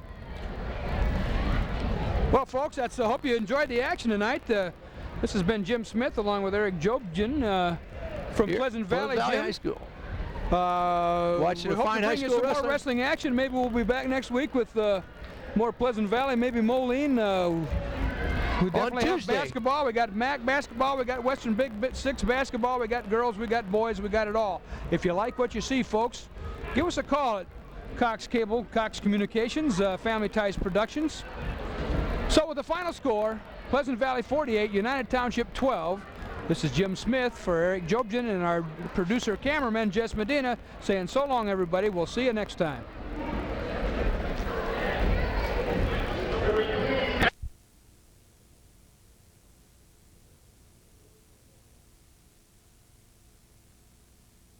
Like to see the call. Frank Trenadu was a count snap ahead of the Augustana offense. And of course, Ryan Shepard, one of the linebackers, is saying, hey, it was the other side. They forced us off. Don't believe it. Offside. Officials aren't buying that one. 5-yard walk-off on Elmhurst. Defensive encroachment against Frank Trenadu. And it's 1st and 5 for the Augie offense. Line of scrimmage now, the Elmhurst 44-yard line. Now tell me, that is not 5 yards. Yeah, it's a 4-yard walk-off. Come on. They got 1st and 6 on the down, and now the official says, hey, wait a minute. I'm no rocket scientist, but that first down marker is not in between the two sticks. Yeah. I think we stepped that one off a little short. I think we should go maybe an extra yard here, maybe an extra half yard. Oh, you got a little fun at the old ballpark. 5:19 remaining here, third quarter. Augustana leads 27-0. You know, fans on the near side enjoying it as well. It's not too tough of a penalty to spot when you sit across the other way. It's like, wait a minute, I think the down marker should be at the midpoint between these two red sticks. Thank you very much. 1st and 5 for Augustana. Line of scrimmage to 44. Here's a quick toss. Tumulty trying to sweep right. He was drilled in the backfield. Frank Trenadu, who arrived in a bad mood. Well deep in the Augustana backfield, made the play. It's a loss of about 3 all the way back to the 46. He was the Elmhurst Blue Jay who jumped off sides and was whistled for defensive encroachment. He had a point to hammer home, and he did that play. We had a flag down on the play. Adding insult to injury, it's going to be holding against Augustana. So from the mark of the foul, I believe, is where they will mark this one off. And so this ball will be back into Augustana territory. Well, this has been an interesting series of downs for Augustana. They'll walk it off, 10-yard holding as they assess it, or are supposed to assess it from the point of infraction. They move the football back to the Augustana 46-yard line, where it's a 1st and 14. And you might have heard one of the fans down below us say, well, it started out 1st and 10, then it was 1st and 6, then it was 1st and 5, now it's 1st and 14. This has been an adventure. You know, it's not just a game, it's an adventure here at Augustana this afternoon. Receivers left and right. The option to left side. Here's the toss to Hoffman, trying to get to the outside. Cuts inside a one-man now. On his feet still, and he's triple-teamed and driven back. They will spot it that his forward progress was stopped at the 48-yard line, where it's a gain of 2 yards. And it'll bring up 2nd down and 12. That was a lot of work, a lot of effort, and a risk of being permanently maimed by Brad Hoffman to pick up those 2 yards. And so the Elmhurst defense is in a foul mood here the last couple series. Well, and rightfully so. We're down 21-0. 27-0. 20, like I said, 27-0. 4:07 left to play here, third quarter. Vikings with a lead, 2nd down and 13. The option on right side. Here's the pitch to Tumulty, in trouble, and he's going down all the way back to the 44-yard line. Flying up to make a great play was defensive end Ryan Shepard. He was in the backfield about the time that Tumulty got the pitch from Schmolbach. And I think the Vikings are lucky that Shepard didn't intercept the pitch from Schmolbach. It's a loss all the way back to the 45, where it's a 3rd down and 16 now for the Augustana offense. They will split Adolphson to the far left side. To the near right is Jim King. The lone setback is Nelson. Play action fake. Back to throw Schmolbach, and he's going to be sacked all the way back inside the 40-yard line. Frank Trenadu was the first Blue Jay to hit him, and suddenly the Elmhurst Blue Jay defense has come to life in a big way. That was their best series of the afternoon by far. Shepard was in on that play again, and Bob Horn gets his second opportunity to punt and salvage a little bit with the wind at his back. Horn standing inside his own 25-yard line, awaiting the snap. Here it is. It's a good one. Horn moves forward, and here's the boot with the wind. Gets off a beautiful punt that will take an Augustana roll inside the 20-yard line and be downed inside the 10 all the way down to the 9-yard line. So it is a 52-yard punt by Bob Horn. Not much of a... But do we have a flag down, Bill? Oh, yeah. Oh, yeah. They're bringing it back. As Carlos Burns just slammed into Bob Horn. No question about that one. Roughing the punter? Roughing the punter, roughing the kicker. You know what, though? It was 4th down and, what was it? 4th down and 23. If it's a 15-yard personal foul, it'll be an automatic first down. And that was the call. It wasn't incidental contact. It was personal foul. So despite the fact that it was 4th down and 23, it's a 15-yard walk-off, but it's an automatic first down for Augustana on the roughing the kicker penalty. Had it been inadvertent, would have been just a 5-yard walk-off, and the Vikings would still have been punting the football. So Augustana gets a break. 1st down and 10. Line of scrimmage now, the Elmhurst 46-yard line. Double tight end up front. Wing to the right to give to Ben Nelson. He lost the football. Looked like the Vikings got it back as one of the offensive linemen dove on it at the 43-yard line. Nelson brought everything with him but the football as he was running through the hole off left tackle. Left the pigskin on the ground. Ryan Carpenter, the senior academic All-American. And it didn't take much of that academic All-American status to recognize the football laying loose on the turf and thinking, I better jump on that. And he did. And again, this series starts at about 3 yards from where the original line of scrimmage was when all this began. 2nd and 7. They give to Tumulty straight ahead. Rockets his way inside the 40 and down to about the 37-yard line. He's got a gain of 5, and he's about a yard shy of the first down. He'll bring up 3rd down and 1. So if he is a yard shy, he's got a gain of 6. Minute 44 left here in the 3rd quarter. The clock is moving, and Augustana holding a 27-0 lead over Elmhurst. Augustana coming into this game was averaging 27.1 points per game, 3rd overall in the CCIW, giving up on average 14 a game. And Augustana is looking for their 3rd shutout of the season defensively here this afternoon. On 3rd down and 1, they give to Whalen off left tackle. The wingback senior has the first down and more as he popped it inside the 35 and down to the 33-yard line. So Whalen playing his final home game here at Augustana College. Kurt Whalen, 6'1", 190 senior from Rova High School. Grew up in Oneida, Illinois. Rova, the consolidated high school there in that area. 1st down and 10 for Augustana. 2 tight ends up front. Wing to the right is Brad Hoffman. Defensive encroachment, it looks like, against Trenadu. Vikings get a free play here. Tumulty trying to make something out of it. Turned the corner at the 30-yard line and then was brought down right there after a gain of 2. Looked like the ball popped out. The tackle was made on the play by Jacob Simons, but this should be defensive encroachment against Elmhurst, which would give Augustana 1st and 5. Joe Schmalbach that time stopped on the play. After he pitched the ball to Jim Tumulty, he stopped instead of going ahead with it. And Tumulty almost got hurt on that play as he had his knees cut out from underneath him. Yeah, that would have been a heck of a free play, huh? Yeah. It would have been a costly free play for both Augustana and Tumulty had that happen. 5-yard walk-off on the defensive encroachment. Again, it was Frank Trenadu who was trying to get the jump from his left defensive tackle position, and he was the guilty party. And it looks, if anything, Bill, like they may have walked off that 5-yard penalty in Augustana's favor a little bit. It looks like that might have been a 5.5-yard job. No Two tight ends up front. No argument from the Sands No, this time. wing to the right, split backfield. The give goes to Todd Chaffer, the senior fullback, straight ahead inside the 35 and down to the 33-yard line where he's got a gain of about 3.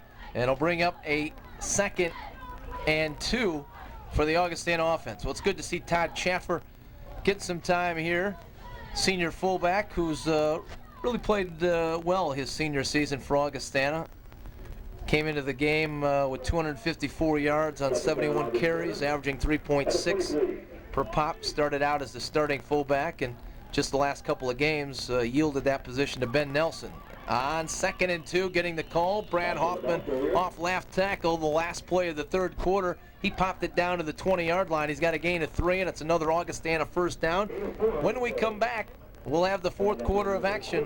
Through 3 quarters, Augustana leads Elmhurst 27-0. You're tuned to Augie Football on 1270 WKBF. In this game, 3-4 overall in the year. Elmhurst 2-5. The Vikings have the football. Pat Fitzgerald is in at quarterback now on 1st and 10, and the give straight ahead off the left side. Fighting for yardage down inside the 15 to about the 14-yard line for Augustana was Todd Chaffer, the fullback. And he appears to have a gain of 5 yards on the carry, and he'll bring up 2nd down and 5.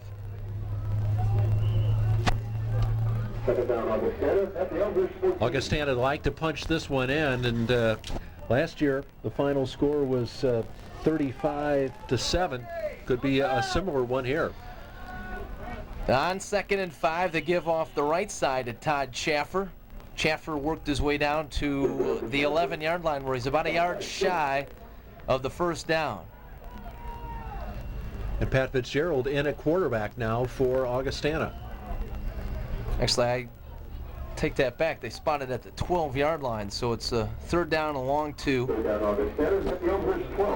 In with the play from the Augustana sideline, Kevin Wilkevitz checking in as Adelson checked out. 2 tight ends up front. King, the tight end to the right. Adelson to the near left side.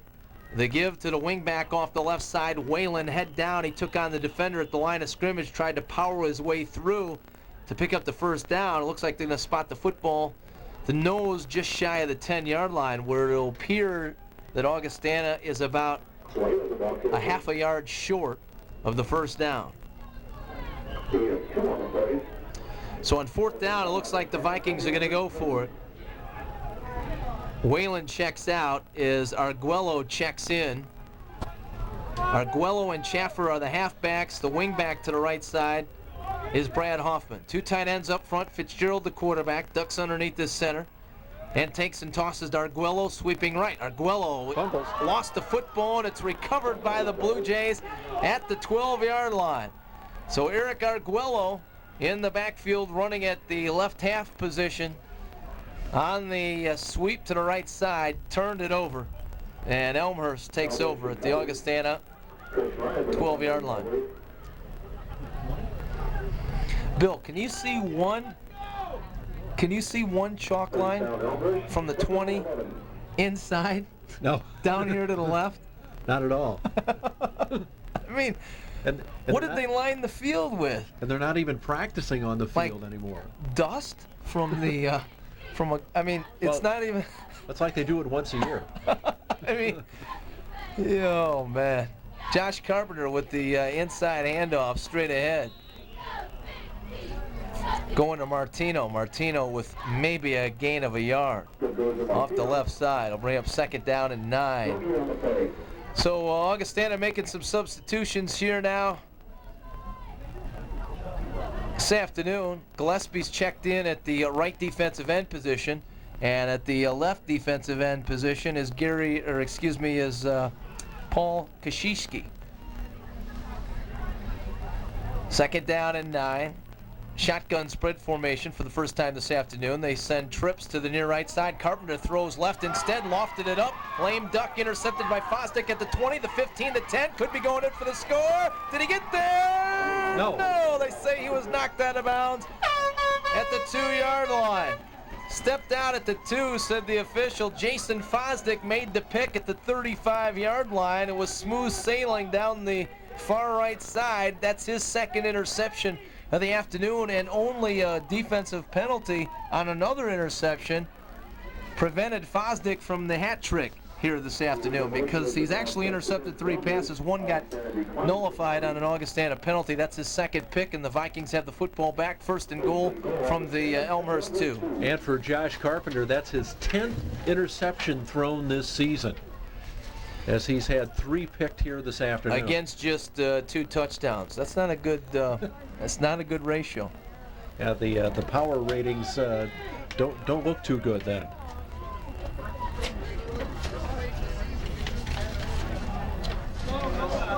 So on 1st and goal from the Elmhurst 2-yard line, 2 tight ends up front. Fitzgerald takes and gives to Todd Chaffer. The seniors into the end zone for the touchdown. Todd Chaffer with the touchdown, and the Vikings extend their lead to 33-0.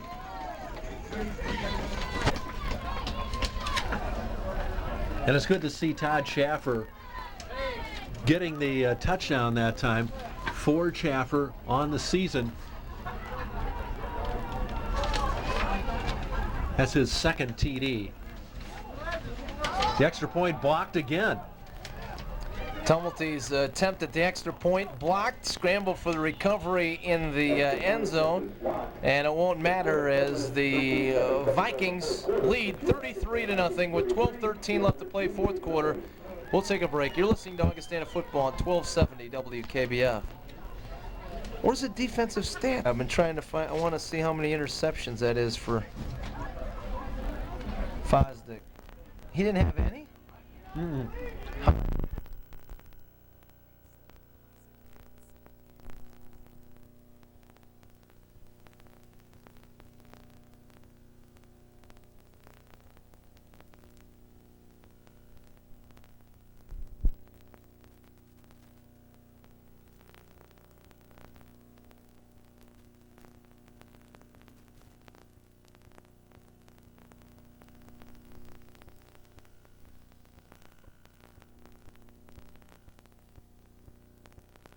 Two picks on Josh Carpenter, and his 2nd interception set up a 1-play, 2-yard drive.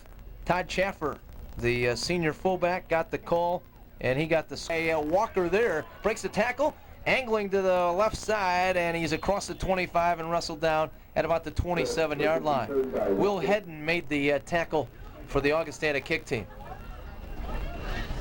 But with Josh Carpenter's throwing percentage here this afternoon, you got to wonder if they're going to run the ball or going to try to throw the ball some more. Well, last season when these 2 teams met in Elmhurst, Augustana prevailed 35-7. Right now, Augustana is looking at a 33-0 lead here. 1st down and 10. Wide out to the near right side was Wysicki. He goes in motion, play action fake, back to throw. Carpenter lofts it to the right side, got a man open, out across the 40 to the 42-yard line. John Debowicki made the reception. He was brought down on the play by Augustana's Brian Stortz. But it's a gain on the play out to the 42-yard line, where it's a 1st and 10 for the Elmhurst Blue Jays. A pickup of about 14 yards on the pass reception from Carpenter to Debowicki. And even then, Debowicki had to make a great catch just to haul that one in. 1st and 10 for the Blue Jays. They split Brian Lyons to the near right side, Brendan Lyons to the far left. Split backfield. Carpenter back to throw, takes aim, rifles a pass to the near right side, complete inside the 50. And knocked out of bounds at the 48-yard line was Brian Lyons with the reception. It's a gain of close to 10 yards. It'll depend upon the spot whether or not they picked up the 1st down. They set it down just shy of the 48, where it's 2nd down and about a half a yard to go for the 1st. And that was the first good pass that I was just going to say, Josh Carpenter's thrown all afternoon. he had something on that ball. It actually came out spiral, and he had a little mustard on it. Receivers left and right, split backfield. Carpenter again, straight drop to throw, sets up, dancing in the pocket, rifles a pass across the middle. It's complete inside the 40 to the 38-yard line. Making the tackle was Brian Stortz. The reception again made by John Debowicki. It's a gain of 11 yards on the pass play. And it's another Elmhurst 1st down. Brian Stortz, as I said it on the tackle, he's a 5'11", 170 freshman from Peoria's Notre Dame High School. On 1st and 10, the Blue Jays split Brian Lyons to the far left side. To the near right side is Blankenberg. Split backfield. Back to throw is Carpenter. Wings the right flat, complete to Blankenberg at the 30. He wheels inside the 25 and spinning his way just inside the 25. Brought down on the play by Ranvestel with help from defensive cornerback Jamel Sanford.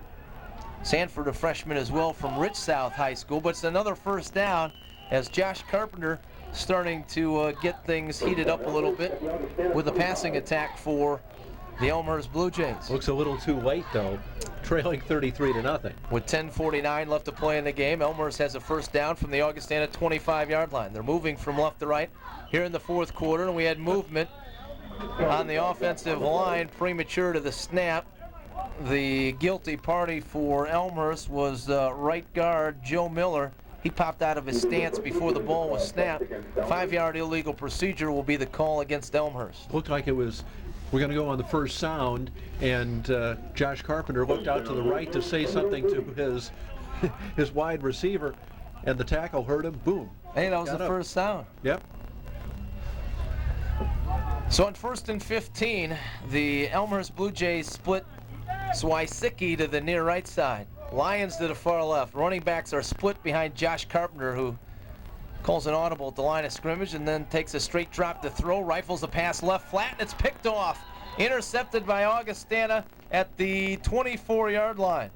I think it's intercepted by Augustana. We got a little wrestling match at the tail end of the play, fighting for possession. And it looks like they ruled that the Elmhurst Blue Jay wrestled it away from the Augustana cornerback.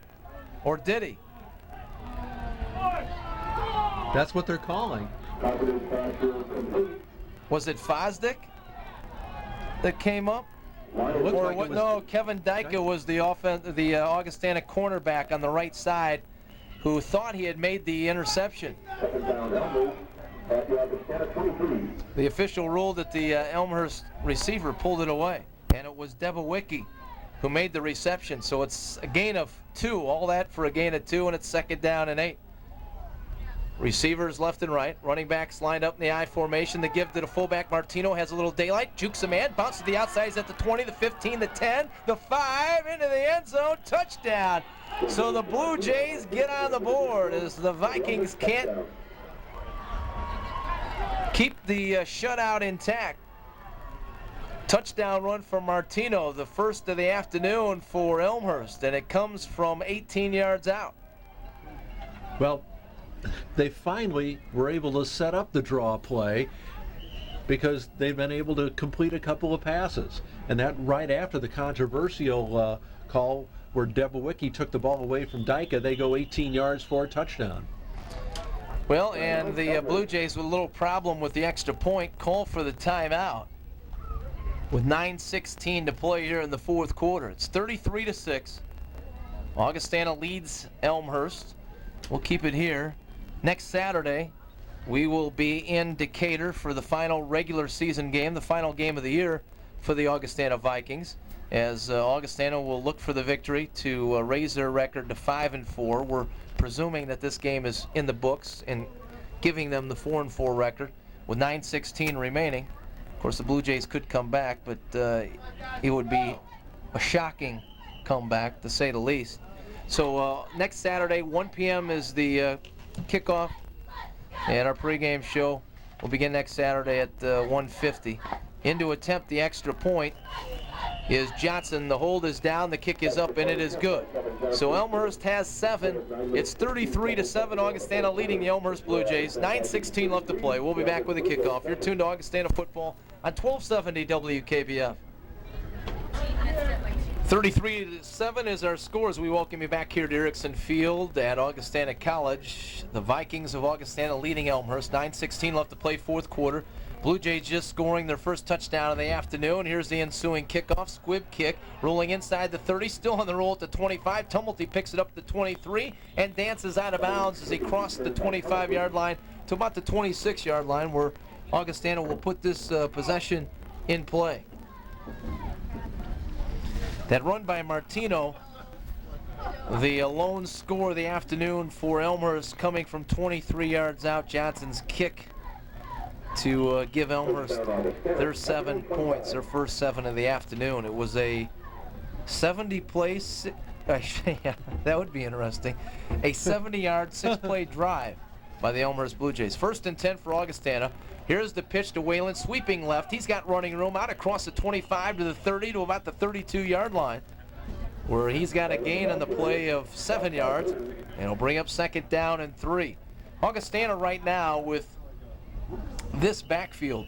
Pat Fitzgerald, who has started the first 7 games coming into this week. Joe Schmolbach getting his first start. I should say the last 6. Zach or is Bartell? that right? Did Bartels start? No, it was Fitzgerald starting and Bartels played. But yeah, so Fitzgerald had started the first 7 games and had done a good job quarterbacking this team, but yielded to the freshman Joe Schmolbach. Schmolbach a little better running the option on the ground. If you were to compare the passing skills, you'd have to say that Fitzgerald is a better throwing quarterback than Schmolbach, and Schmolbach has the edge running the football. Jim King down injured on the play for Augustana, being helped to his feet right now and having some difficulty putting weight on that right side, is gingerly coming to the sideline. Looked like he had some problems with his right ankle earlier as his right foot taped up over the top of the shoe and helped to the near side. I think that was Kurt Whalen. It was Whalen, 49, not 45. Difficult to get the Augustana numbers in the front. Would you agree? I mean, you can't even read them. No, They bunch up, and a 5 looks like a 9, a 9 looks like a 6, a 6 looks like an 8.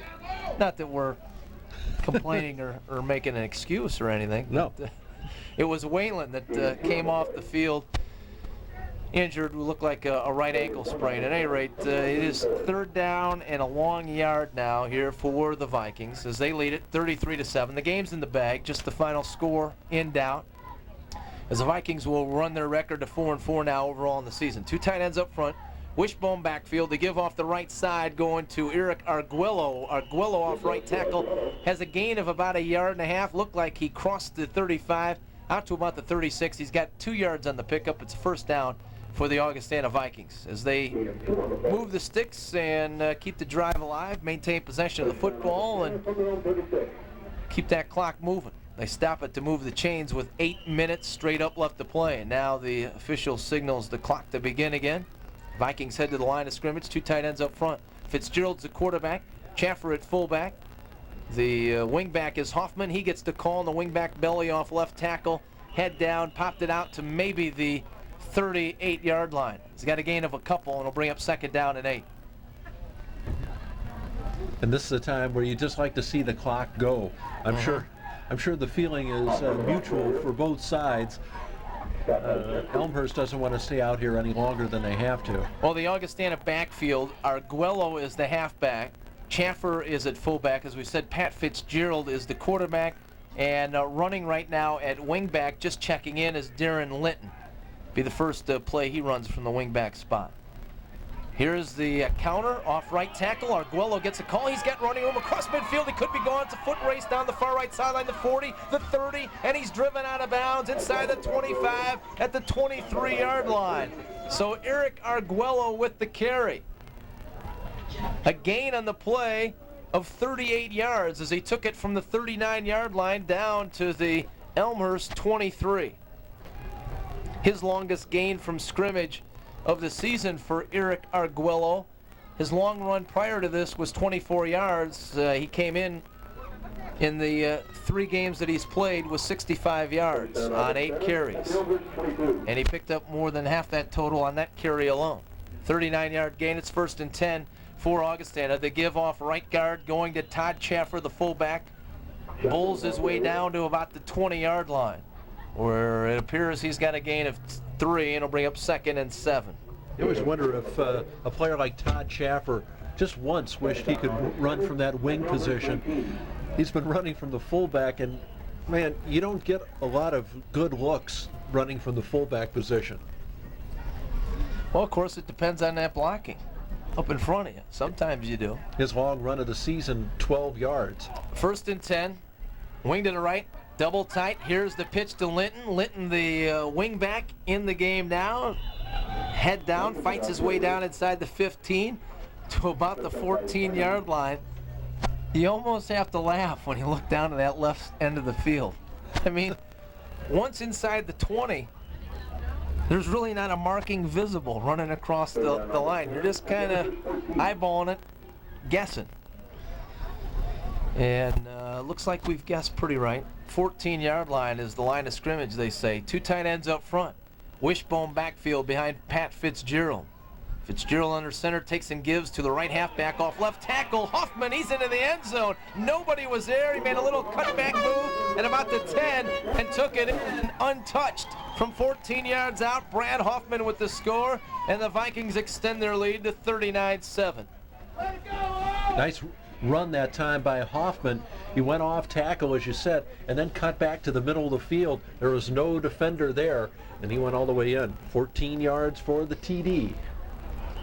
And that for Brad Hoffman is his second touchdown of the season.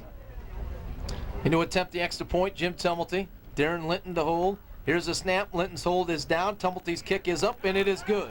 And it's Augustana 40. Elmhurst 7. We'll be back with a kickoff. You're tuned to 1270 WKBF. Extra point give the Augustana Vikings now a 33-point lead. It's Augustana 40. Elmhurst 7 with 5:42 left to play in the game. The drive officially covering 75 yards in 8 plays. And the big play, of course, was Arguello's 38-yard run. So John Phillips has it re-teed, kicking from right to left to restart the game. Here's the boot, a line drive, sidewinder kick, takes an Augustana roll inside the 20, picked up by Walker there, and he's out across the 25 to about the 30-yard line before being brought down on the play. In on the stop for the Augustana kick team was Darren Linton. So Elmhurst has a first down and 10, nose of the football right on the 30-yard line. Linton comes off shaking his head like he may have gotten a thigh to the helmet or something. That's kamikaze when you go down on those kick return teams. He's been involved in a number of plays here this afternoon, getting a little running time at the wingback slot, holding for the extra points, and they're making the tackle on the kickoff. First and 10, receivers left and right for Elmhurst. Back to throw is Carpenter, and winging the left side, incomplete. In and out of the hands of the intended target, Mark Zwisicki. Zwisicki running an out pattern to the left side.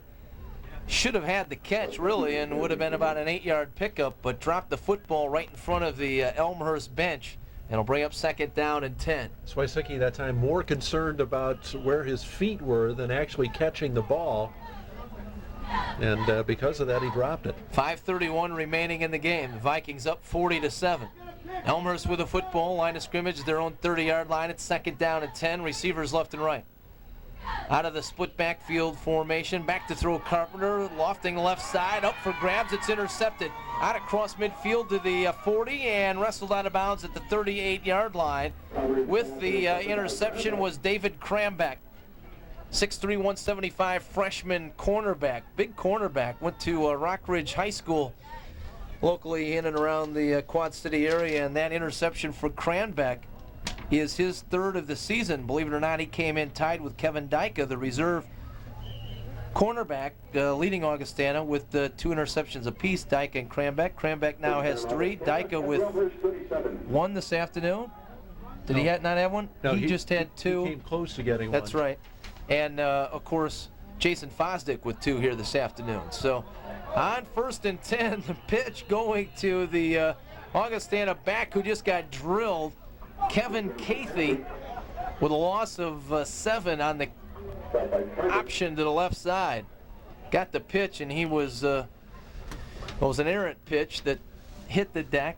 He picked up and then was summarily dropped back at the 45-yard line. Pitch was a little low that time. Well, Cathy can get down for it. He's all of 5'6", 150 pounds. Freshman from Bremen High School in Harvey, Illinois. They split King wide right on second down. They give to Arguello running through the secondary. He's got great running room, pop free, but the ball pops loose at the end of the run, and he turned it over. Eric Arguello with a nifty run right through the heart of the defense. That's his second fumble and the second time that the Vikings have lost it on the end of an Arguello fumble. They turn it over to the Elmhurst Blue Jays, and they get the football back with 4:32 left. Well, Arguello's been exciting here this afternoon. He had a 39-yard carry, the highlight of his day, and 2 other carries that were exciting as well, but ended up in a fumble at the end of the run. Yeah, kind of the lowlights of his day. And you can't say he's not been exciting. no, not at all. 4 minutes, 32 seconds left. The Blue Jays get the football back, down 33 points, needing to score about 7 one-play drives with about 6 onside kicks in between, and they're right back in it. Off to the right side, the give goes on first down to... And the official... Tom's, I believe. Official was waiting to get a ball from the sidelines. Instead of that, he got 2. The official that was spotting the ball, not that good of a receiver that he could catch one with each hand. 4:04 left to play in the game. The Blue Jays split Brendan Lyons to the far left side. To the near right side is Farber. Carpenter under center. They run out of the I formation. The give goes to the tailback, and he is hit and drilled immediately. Making the play defensively for Augustana was Mark Pilara, 5'10", 235 freshman.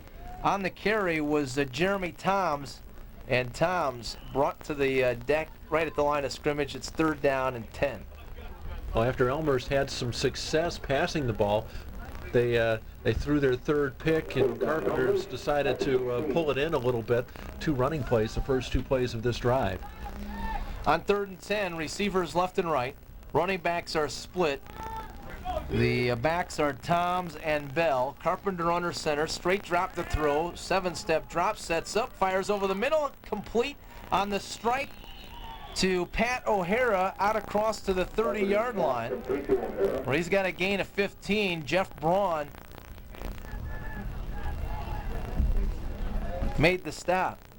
Braun's playing both ways here. Is that true? Yeah, he's been in on the offensive end, and that time when I saw that, I said there must be 221s. Yeah, he's been playing wideout most of the season, and unless there are 221s here this afternoon in the home uniform, that's Jeff Braun doubling as a DB here this afternoon. On 1st down and 10, the give off the left side going to Toms. He was tripped up and ankle tackled on the play by Mark Pilara. So